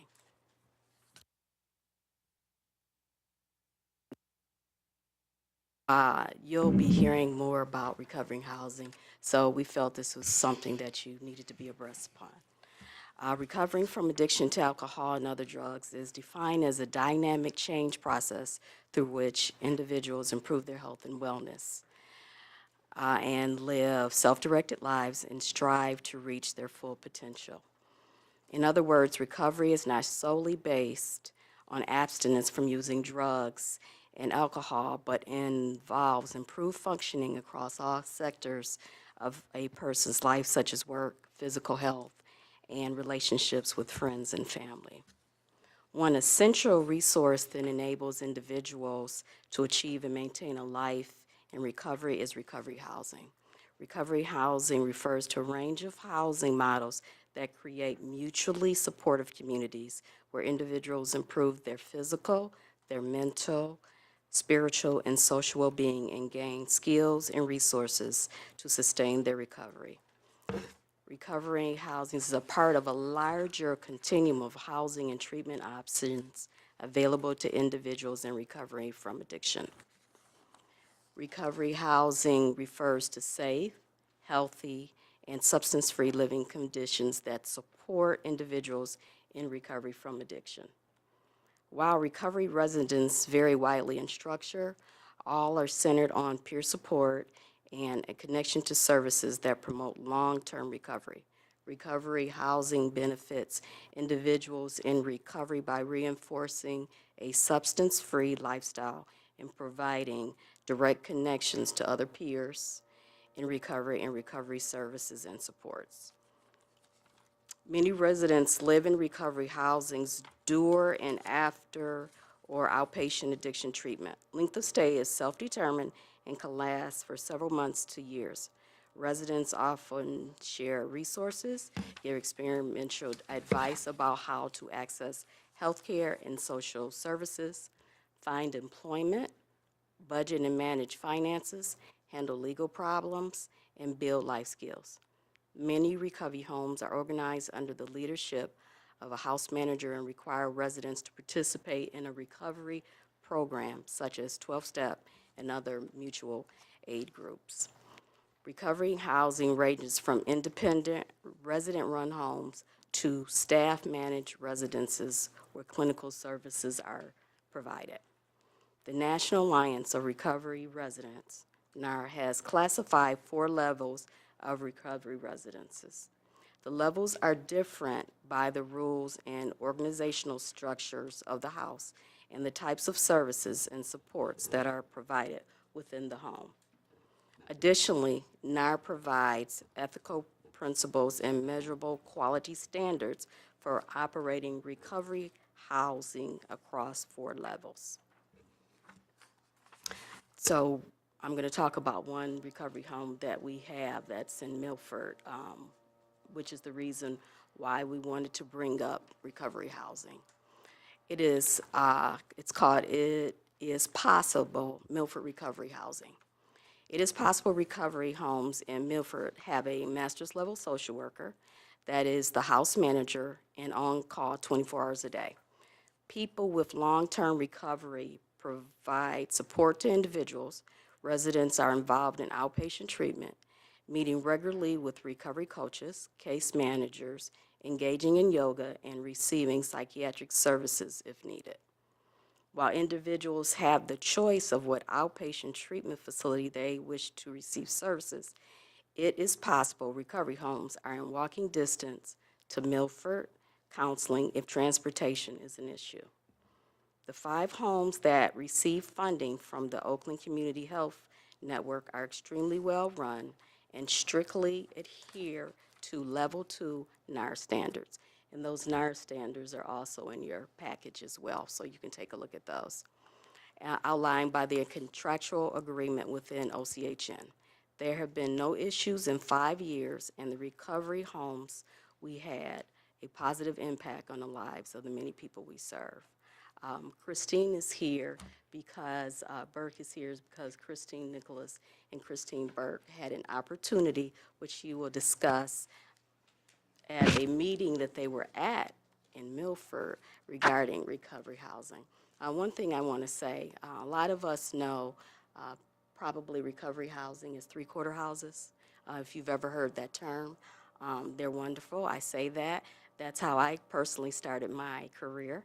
And so I think they're wonderful. I think they're necessary. I've seen people go to them and come out changed when they had nowhere to go.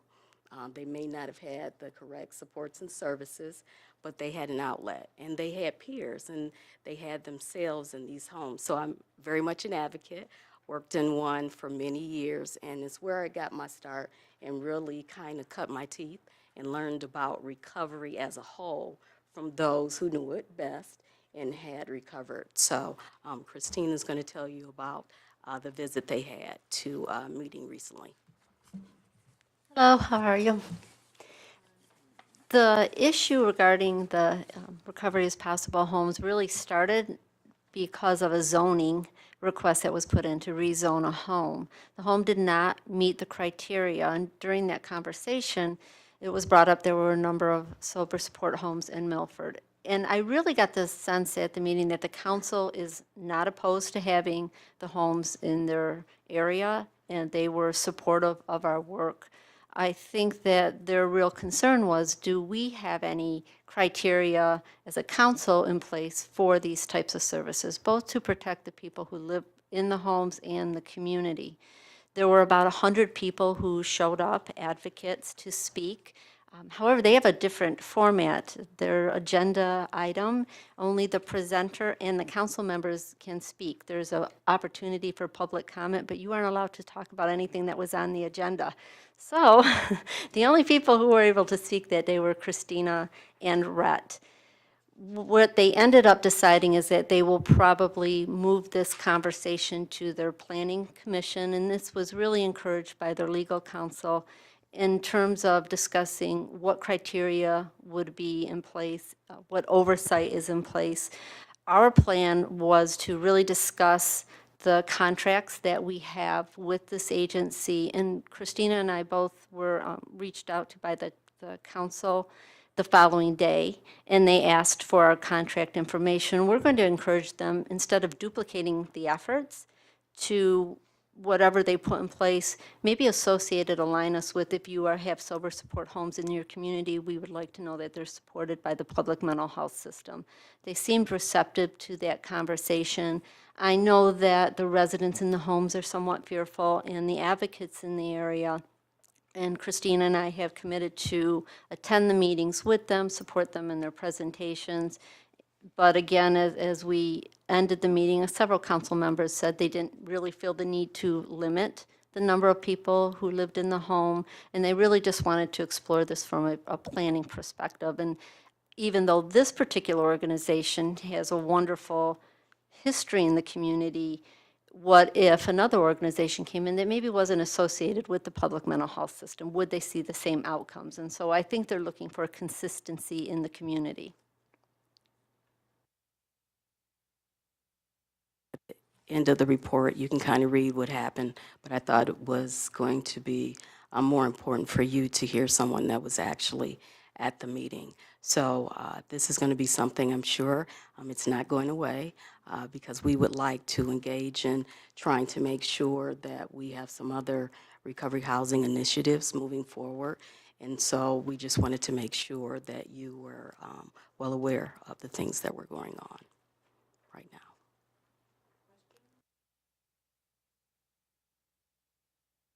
I just wanted to make sure I understood what was going on there. The organization has houses already, and they were operating one that wasn't up to code or No, zoned properly? They wanted to purchase a new home, a different home, and so that home needed to be rezoned. And it didn't meet criteria based on county guidelines or the council guidelines. It had nothing to do with it being a sober support home. But when that conversation was put forth, someone on the council said, since we have these homes, do we have any guidelines, the same as they do with rental homes? What type of guidelines do they have for oversight in the community? And that's where that conversation began. I think that the advocates want to make sure that it doesn't move forward into becoming a discussion of, we don't want any more homes, that they want to make sure that the council understands the benefit to the community and to the benefit to the people whose lives are changed by those services. Follow up. So the advocates that you referred to were these people that were in favor of the homes? Okay. And the tone that you received from the council was more or less supportive? It really was that they concluded their legal counsel was there and was a proponent of, let's manage risk and let's look at planning. But a number of council members said, I'm not that interested in limiting the number of people who can live in a home. They did really acknowledge the work. They were supportive of the outcomes. We did talk about the opioid epidemic. We showed a video clip from an individual who is in recovery for 5.5 years and works at the Alliance of Coalitions for Healthy Communities. So in terms of receiving the information and Christina's input, I felt like they were listening and they were receptive, and it was more, how do we ensure that the oversight is in place?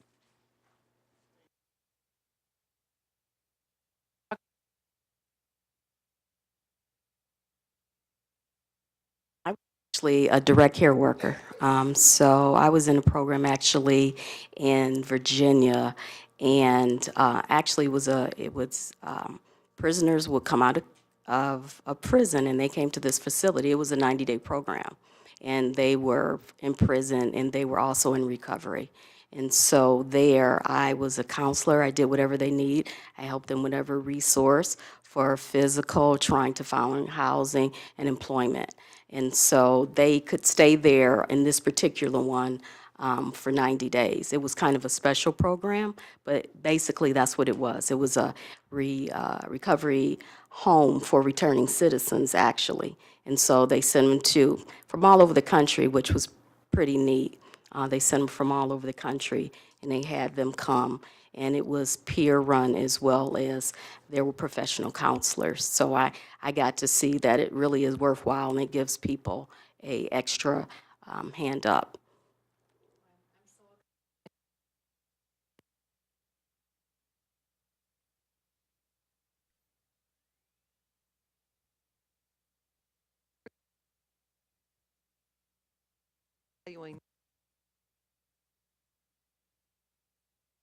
I wanted to ask you, how did we get to be part of this conversation?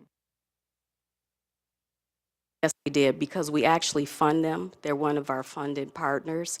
And so then they reached out to us when they thought, to make sure that we knew. And so then Christina took it upon herself. It's like, they need additional support. And she asked Christine. And so that's how we got a part of this conversation.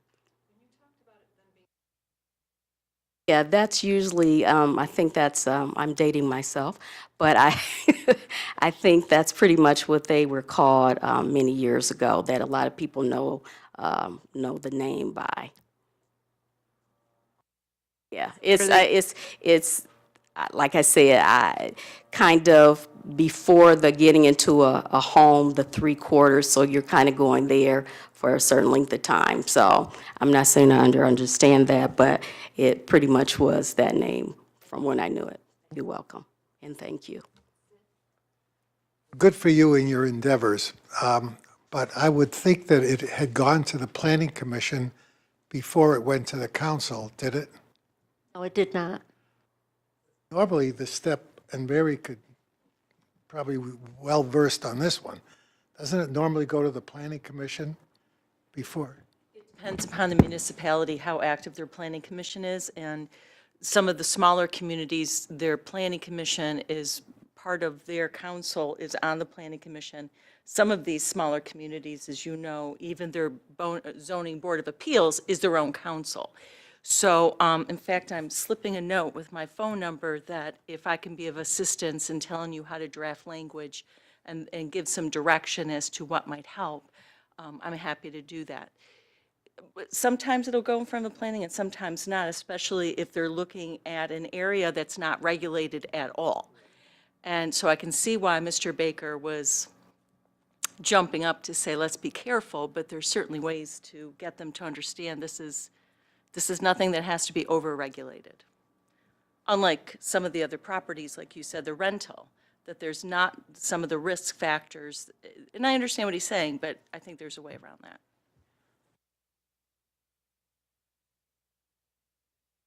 that. If that fails, you could always go in as a PUD. Land unit development.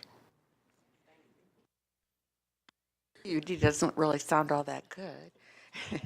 I was just curious, how many people are we talking about that are living in those 5 different homes? How many? Most of their homes had 6 people. They have one large home that's on 3.5 acres.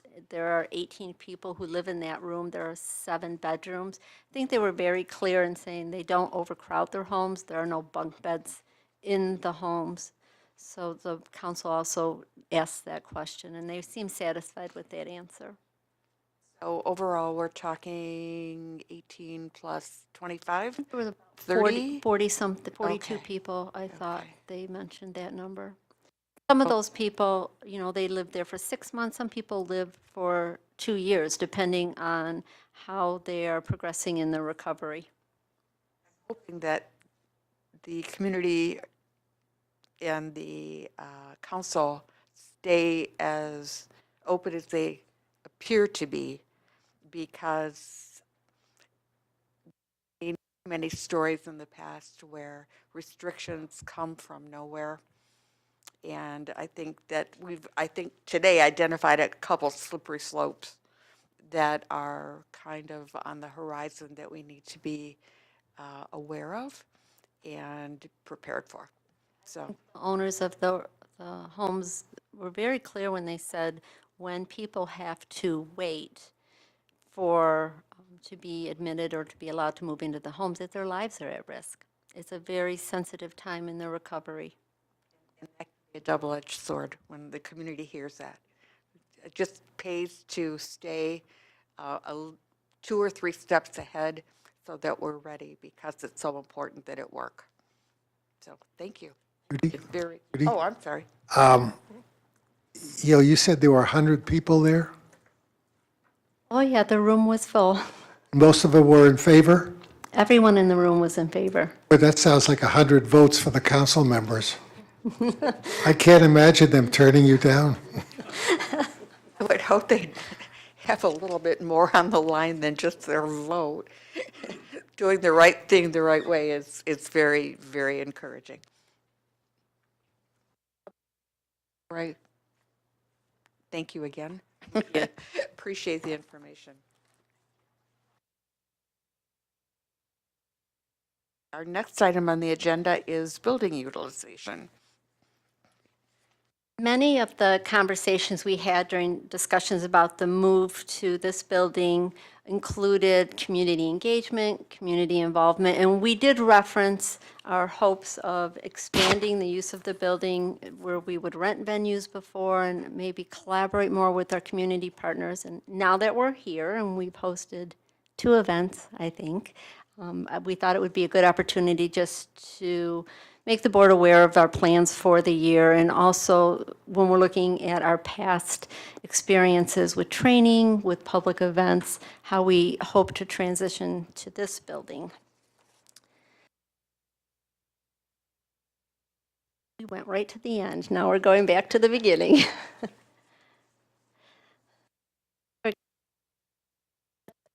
So this is a list of our special events, which most people who know me know I don't usually put that many items on a page, but I thought this warranted it.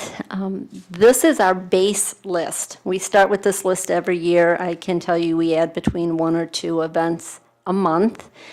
One thing that I wanted to know in terms of utilization of the building, we did not put the committee of the whole or our board meetings on here. And specific to this building, we are live streaming our meetings now.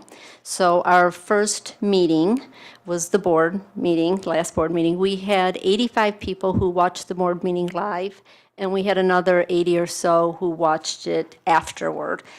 Just to put that in a reference, a framework for you, traditionally when we were videotaping the meetings and then posting them, we may have 40 or 45 people. The other exciting part of that was we didn't publicize it too much because it was our launch. We wanted to make sure that the equipment and system worked well. Now that we know it is successful, we'll be promoting it. We included information in our stepping stones so that people we serve know they can watch. We do know that our clubhouses take the opportunity to watch as a group, and keeping in mind that we want to be conscious that there are people who can't get here, the transportation or bringing their family members. So we're hoping that that number continues to grow and that people learn what they need to know about our service delivery system through the live stream.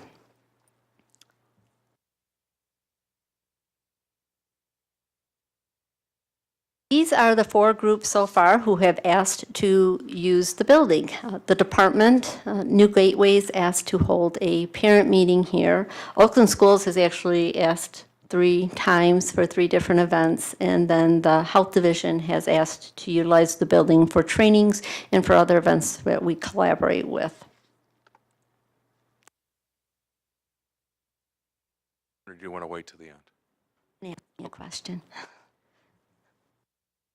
Thank you. So what are we telling them we're going to charge them for the use of the buildings by room or by square footage? I mean, how much? Well, that's coming along in the presentation. So these are people, these are organizations that have asked to use the building. Additionally, when this is just a sample, if we were to hold a training or a community event, we used the Troy Community Center, the Marriott, we used a number of restaurants. Room rental varies anywhere between $500 and $1,000 depending on how long you need the room for. Is it a whole day? Is it half a day? Is it 2 days? AV equipment is always extra, so you pay per microphone, per screen, assistance. There are different fees, taxes that are incorporated in there as well. So my team and I sat down and we thought that's, to say $750 to $1,000 for an event for rental AV and whatever extras we may need was realistic. Based on some of our information from our website last year in 2017, we trained more than 6,000 people. There were 260 trainings, which I think that number is a little higher. Our data really only comes off of our website, and we're moving all of our teams onto that registration platform. That's how we monitor the numbers. Of these, 93 were Office of Recipient Rights face-to-face trainings. Some of the categories that we list on our website, on our Joomla site. A number of these trainings repeat. They're either held monthly or they're held twice a week. So these are not all of the categories. I just thought this would be a good example and a diverse example. Some of the trainings, like the Living Hope series, are specifically for people receiving services as well as people who work within our network. We have started having meetings, Diana, myself, and Patrick from facilities, to talk about the logistics of the use for the building. So we prioritized, obviously, board meetings. It would be used by our organization first. It would be used by our people who are renting space in the building. And then we would expand to community partners based on availability. We are looking and discussing what does that support look like for us. Most of the rooms, thankfully, the training rooms on this floor are really user-friendly, so we don't anticipate too much assistance, but we're in really that beginning stage of identifying what would it cost would we need additional support for AV? Would we need additional support for facilities? Our conversations early on with the building to our network specific was that we would not charge for them to use a training room. I don't think we have steered from that at all. We're not really in a position where we would be renting space to the community for a building that we have presented them from the very beginning as wanting to be a central focus where we could have a ripple effect and impact on different needs and services that we offer to people in Oakland County. So all of that is at, like I said, we're at that beginning stage. As we get more information together, as we start to see how the building's being utilized, then we'll bring that back to the board. Any questions?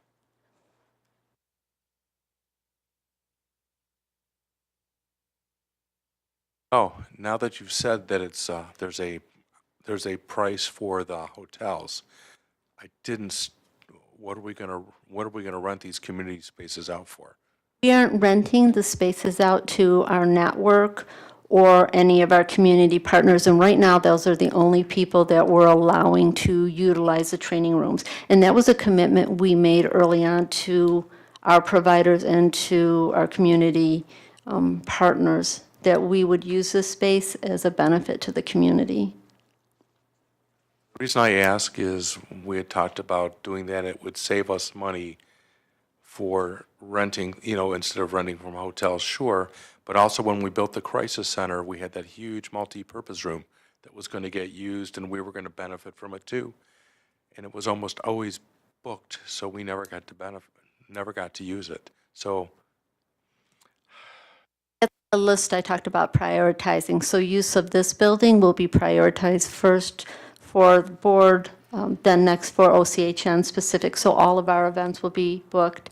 Those individuals who are renting space in the building, they will be on that priority list as well. So the expansion into the community will be once all of those priority groups, once their needs have been met.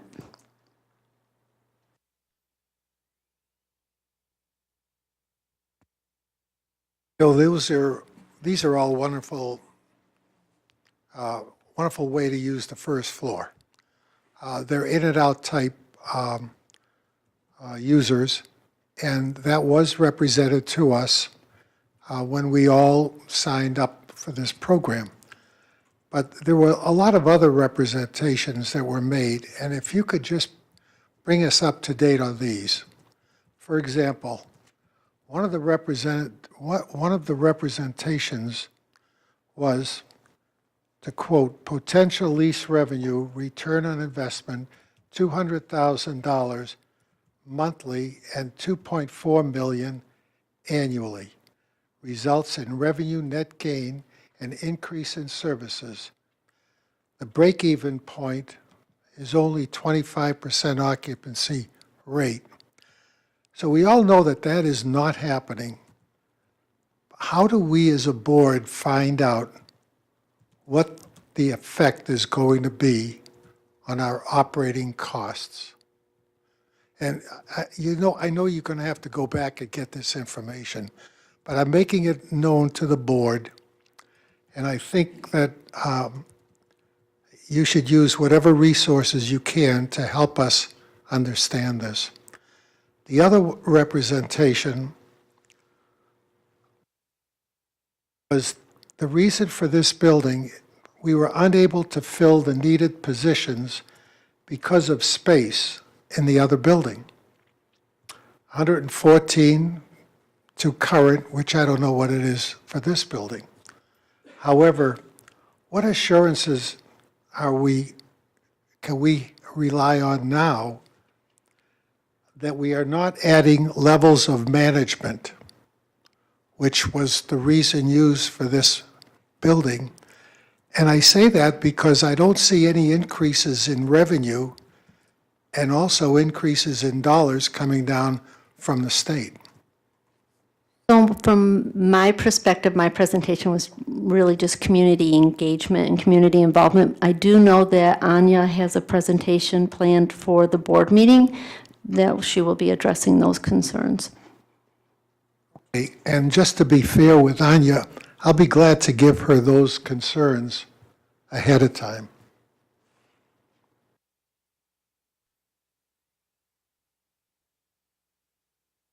At the end of your questions, or? Well, I think it's wonderful that you're doing what you're doing for the community.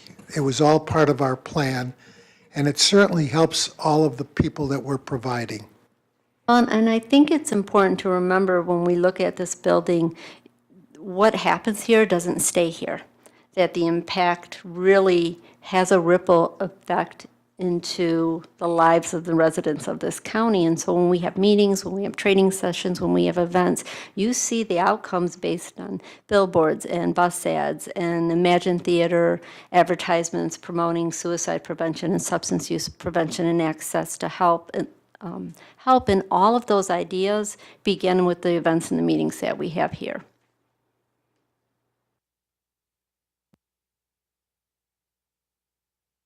Questions or comments on this aspect of building use?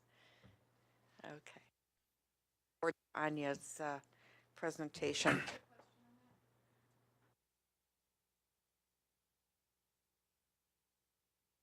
If you'd like to save it for public comment, that'd be fine. Great. That works. Thank you for the information. I know you were the last third of our agenda. I have an active audience here. You're on a roll. I am. All good.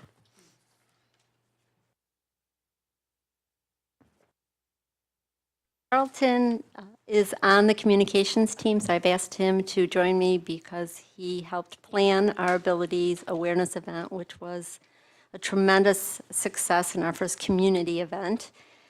Throughout the year, we do come to the board in support of different national observances. March is Developmental Disabilities Month. As I was listening to Matt talk and some of the conversation specifically around this month, a lot of these awarenesses are put in place to remind us of history, to engage awareness, and to help people remember where we have been, where we are, and where we need to be. And this conversation specifically was that Developmental Disabilities Awareness Month was put into place because the president wanted to encourage Americans to support individuals who were transitioning from institutions into the community and to remind them and encourage them to reach their full potential. As I said, we look at this as an opportunity to always educate our community, those who are not familiar with our system, as well as to encourage people who are familiar to become more involved in our advocacy initiatives. I'm going to turn this over to Carlton. We used to call this event Champions for Achievement, and we changed it last year to a rally, and the response has been wonderful. So we had our first public event in the new building last Thursday, March 8th. As Christine said, this used to be called Champions for Achievement.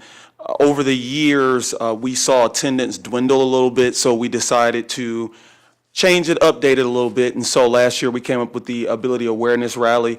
We sponsor this event in coordination with MORC and Community Living Services. So we sat down with them and came up with some ideas. We also got some feedback from the people we serve, and we came up with the Ability Awareness Rally.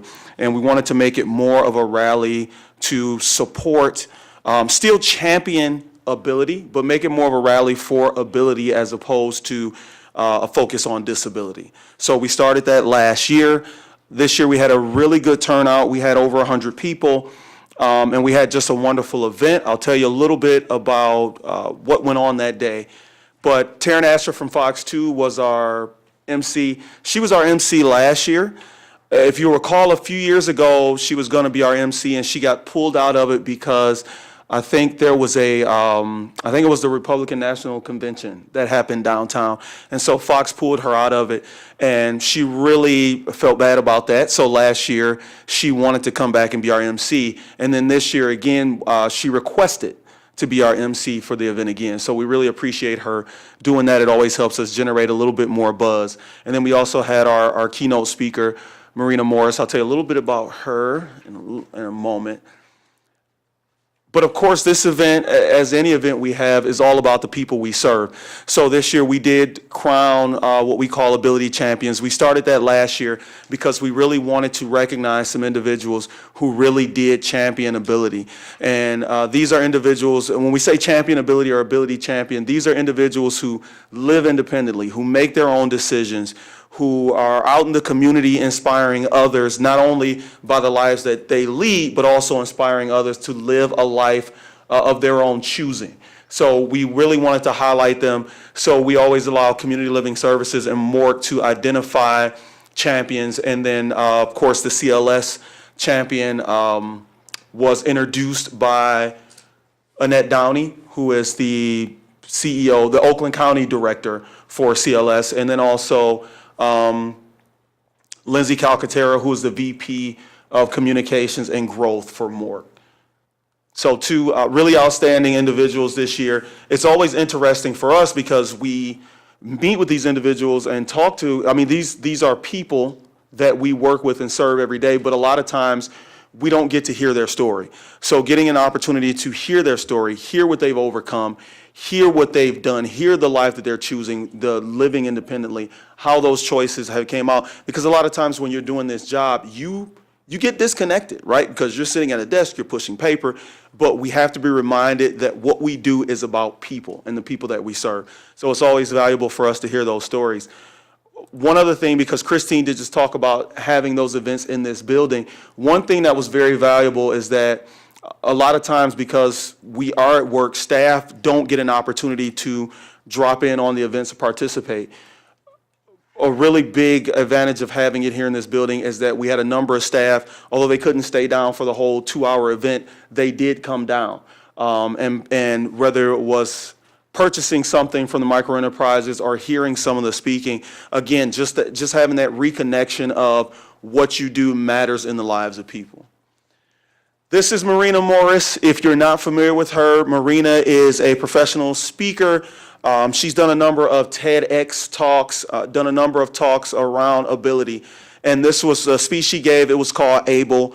And this is how she used the acronym ABLE to communicate what it means to live a life able. And she had a really wonderful story about herself, but it was just really an encouraging speech and presentation.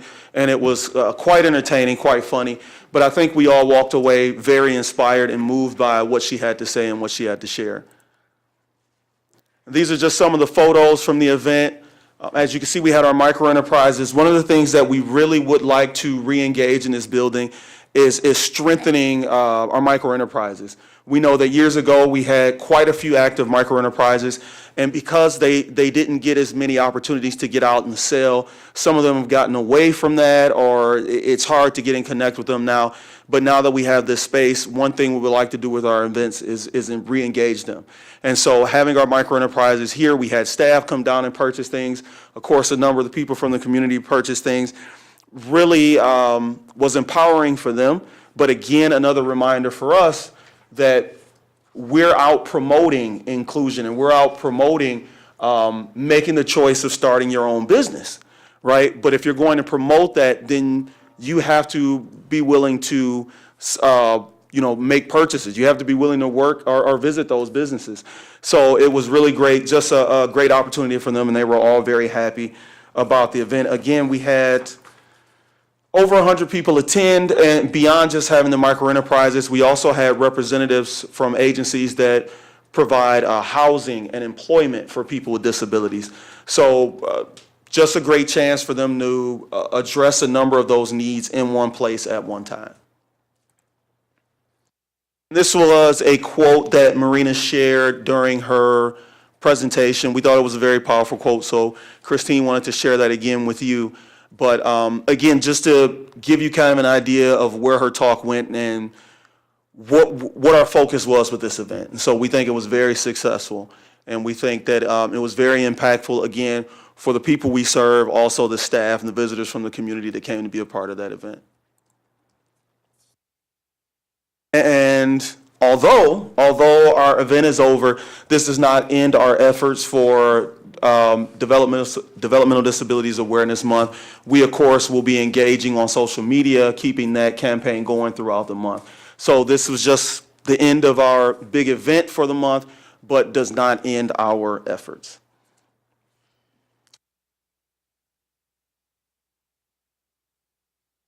Thank you very much. Sorry about that. I had to step out. But loved your presentation. I actually reread it a couple of times.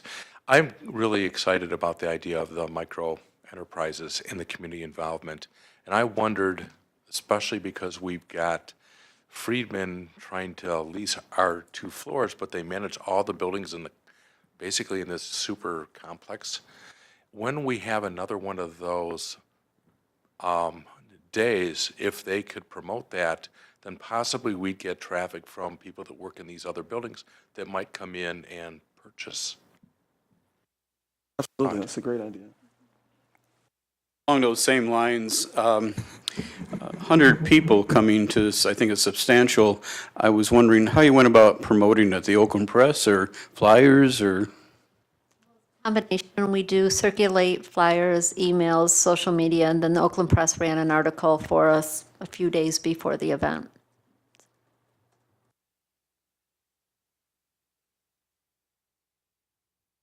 We also ask the providers to assist us in promoting it. So they will reach out to a number of entities in the community. It's a little bit different with the providers because they also do fundraisers and have donors. So they'll reach out to some of them to try and get them to help generate buzz about the event as well. You know if the names of the Achievement Award winners were also included in those articles in the lead up? Yes. So what happened was when we put out the press release for the event, the Oakland Press immediately got it back to us because they wanted to run a story about it. So we had to reach out to the individuals, of course, to get their permission. But they did include the names of both of the Ability of Champions in the article. We'll include them in our Stepping Stones newsletter as well. Say that it was a very exciting event, and I think what you mentioned about the staff being able to come down and be part of all this in their busy day and all the paper they have to push for the people that they serve, that was incredible. Buy a wedding gift for somebody. I had to put my wallet away because I was afraid I would overspend. Some of the artwork and the creativity was professional level and beautifully done. So the more that we can invite, I think Jonathan's suggestion is great to get people to come. But it was wonderful. Carlton did a great job. And that was the hope for the micro enterprises. And one of the micro enterprises actually, his name is Justin. He actually mentioned to me he's never had to manage this much cash. So he was making so many sales that he was having an issue managing all the cash that was coming in, and that's what we were hoping for. That's a good problem to have. Not to criticize the environment here, but it is a little austere. Is there any way that we can make posters or do something that would highlight some of the products from the micro enterprises that we could just kind of decorate? We are the working lobby? on that. Oh, good. We started with, well, there's an image back there in the back Advertising is wall. a challenge. We've started, all of our conference rooms have images with quotes and inspirational pictures. And then we have discussed, and we discussed it very early on, we're working in phases. We were going to work on the conference rooms first, and then the hallways, and where we would display artwork created by people we serve. So we're evaluating that. It's kind of like moving into a new house. You have to sit there for a little while and look at walls before you decide, but we are on our way. You have more than enough walls to look at, so I can see where that could be a little bit overwhelming too. But I think that for a lot of people, my daughter had a pretty successful micro enterprise for a long time, and she had a booth in a community craft mall. And so she had traffic that way, but for a lot of people, that really isn't a possibility. And I thought maybe if we could work away, provide some opportunity for people to be exposed. You gave us a lovely list of people who will be coming and going in our community, in our network. I think it would be a nice reminder. I'd like to see it. I just had one question. I heard somebody talking about an art competition, and you mentioned to one of the micro vendors here that their piece had won and was going on. What was that about? Yeah, so every other year, I think, did they do it every 2 years? 2 years. The state or CMHA of Michigan, right? That's what's it called now. It used to be Maccabee, but it's CMHA of Michigan. Every other year, they do a statewide traveling art show. And so what they do is they have the CMHs and PHPs throughout the state will, for their local county, will hold a contest, and select 2 art pieces to represent the county. So we did have a contest. We had a artwork that came in, and 2 art pieces were chosen to represent Oakland County in the statewide traveling art show. So there'll be some announcements coming out about that pretty soon. I was a little premature because we usually call everybody and tell them whether they won or did not win. But she was here that day, and I just couldn't wait to tell her that her art piece had won. So, but there'll be He was very announcements and happy. communications. That about was nice. Yeah. It was very. Adam?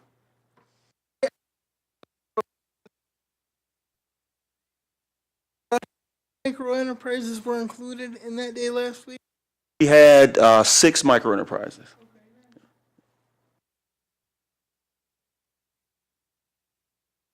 Yep, and that's one of the reasons why we want to engage them. I mean, we used to have a lot more, and so it'll just be the process of getting everybody back involved, getting them more opportunities, and assisting them to just get, like you said, promoting, marketing, and getting their information out.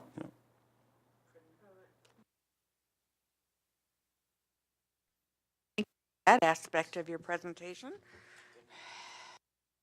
I would like to end on a happy note.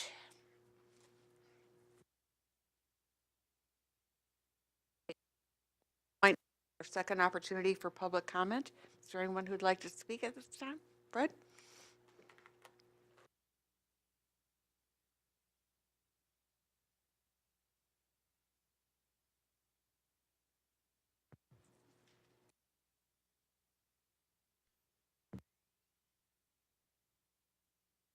Comments, President Lance of Oakland County. Just a couple of things. One of the things you might want to look at in terms of hospital access is my daughter went into University of Michigan Hospital a couple times, and well, or wanted to, and didn't get access to the psychiatric unit. And one of the comments, which was a little bit offhand, was, well, Oakland County doesn't pay their bills. You might want to check into whether there's a problem getting bills out to hospitals that are not in the county. Deterrent. Beyond that, the need for hospital beds, increasing need for hospital beds, is a symptom of a problem with services. First of all, we wait for people to go into crisis before they get admitted for access to a hospital. Shouldn't be going into crisis in order to get services. And that's a problem throughout the system, but that doesn't mean that we can't start here. If we were to be receiving people into services when they first had symptoms or when they first evidenced relapse, their care subsequent to that would be less expensive. So we would save money. Also, we got a lot of people in jails and prisons because their crisis didn't take them to common ground, took them to jail or prison. Now, it might not save this budget a lot of money, but it would save the state a lot of money if we would get them the services they need before they get into those crises. And one of the most severe symptoms of lack of care for people who are severely mentally ill is mass shootings. People that get involved in that, that's their crisis. It escalates to the point of hurting others. And we seem to be having a lot of that lately. Again, it's not just a problem in this county, it's a problem across the country. Again, don't get to people before they need it. In the Florida case, mass shooting, everybody knew the kid had a problem a long time ago. While he was still a child, had a problem. Did he get services? No. We waited until he killed people. We need to be looking at the consequences of curtailing services, whether it's really saving money or not, and look at not just how soon we get to the people who need the services, but also whether we're dropping them from services prematurely. And in the case of this person, the IDD person, 17 years old, 17 days in Beaumont, emergency room. How did he get there? Did he really just crash that day that he went to the hospital? Or was that something that had to do with not getting the services he needed long before that? And it goes to the quality of the services that we provide and the responsiveness of the people who are directly in contact with them. So think about that when we're talking about getting more beds and being able to access hospital. What's causing the problem? Not just a problem of not getting the beds. It's a problem of needing the beds. Thank you. Is there anyone else who would like to make public comment at this time? Are there any board member comments? Steve? Yeah, I have a couple. One, when you give your presentation to the board, could you give us a projected estimate of how much we're actually saving by not having to go out and rent all these places for our trainings, and we're doing them here? There'll be some cost to us to do them here, but not as much as renting the Troy Hilton or something. So could you give us an idea of what you expect we'll save per year based on what we did last year, what we had to run out last year? My second comment is on the packet. I've been on the board 14 years. I've never had a packet this bad. My packet was missing Part D, which was Anya's presentation, was not in my packet at all. And my agenda item E was half in front of agenda item F and half behind with a couple of pages shuffled up in the, I had to separate everything out. So maybe it's just because it was a lot of pages and everybody else's packet seemed to be okay. So I don't know whether somebody just shuffled my packet after the fact or what, but it's not a big thing. I did it before you I see that, you don't have to do anything else. Judy explained it.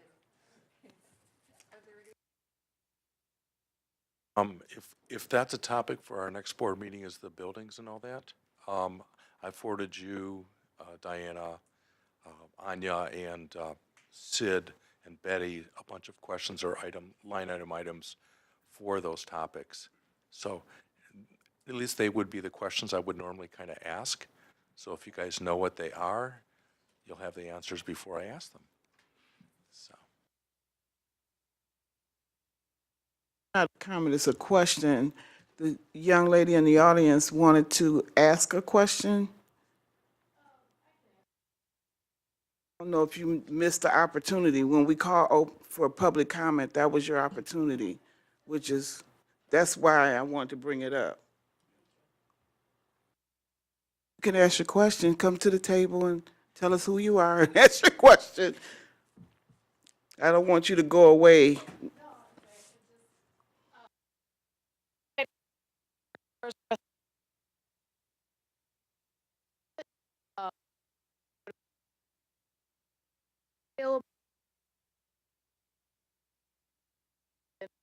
Just drop in.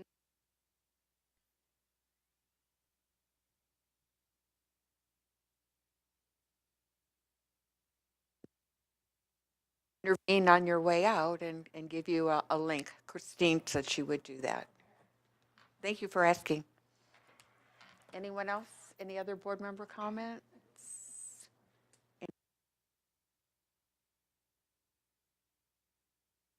there are no further comments or questions, our meeting is adjourned.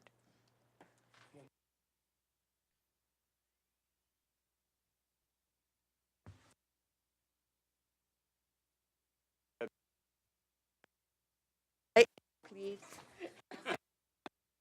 You A little practiced, comic relief. you practiced last night, I did. I and you're always getting do. better at accepting my compliments when I they're know. merited. It wasn't worth that look like, oh, here she goes again. Hit me to step up. Awesome. Let me ask.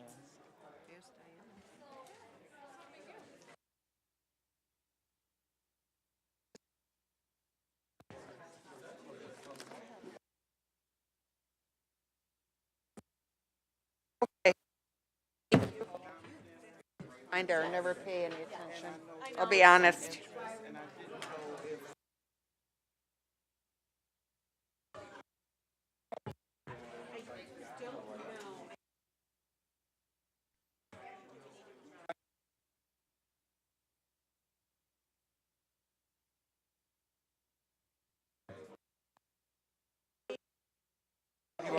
gonna go to Hilton Head again for 3 weeks. And We did so the we had reviews meetings for in 3 months in Fountaindale. between.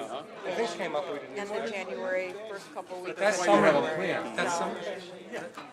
But I'm obsessive compulsive, and Betty's the other end of the On. scale. We'll follow it. Exactly. I think there was a song about that, wasn't there? I think so. I forgot who it was, but it's a good 60s tune. But we remember the title. Oh, we do. Yes. It must have been like a Just held a meeting to start out with, to organize the process, and then you. Peter and Gordon or I something like that. And it's Herman's Hermits, I don't know. things you were saying. Probably be on. One of those other high-quality groups. Probably be on public TV soon. I thought, maybe I shouldn't answer this, because maybe I'll just. Oh, yeah, especially at fundraising time. Yeah. You could tell who they are hoping will participate. It's not the kids who are 22. Always had such good programs. They, in addition to doing the Everly Brothers the other Oh, night. my and God. then- I've watched that, I think, 5 times. They were like like a huge giant. Even if you're not going to listen to you. Do what they want, at least they.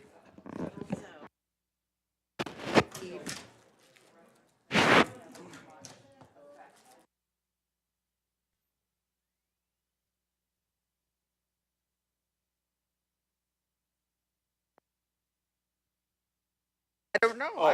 I'm gonna assume they were. Yeah, And let's do that. I actually didn't care. It didn't get in the way of my affection for Yeah. them. But it was a great program. I think it That was was an a hour very and a good half or something. present. It was also interesting to see who they impacted. How Yeah, many? the Beatles. for Yeah. example, Oh, yeah.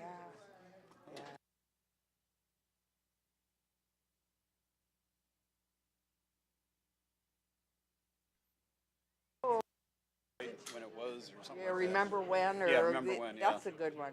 We bought that one for my mother. She plays that all the time. Does she? Oh, well, it's like her growing up, you know? She's gonna be 100 this year, so you God figure, bless her. you know, born in Detroit in 1918, a lot of what that was, up through like the Rotunda and all that other kind of thing. I mean, didn't you do that when you were a kid?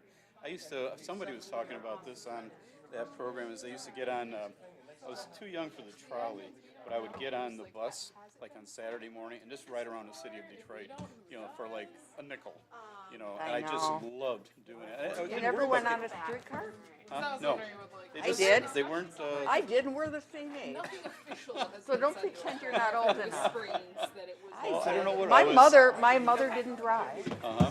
and, Neither did mine. so we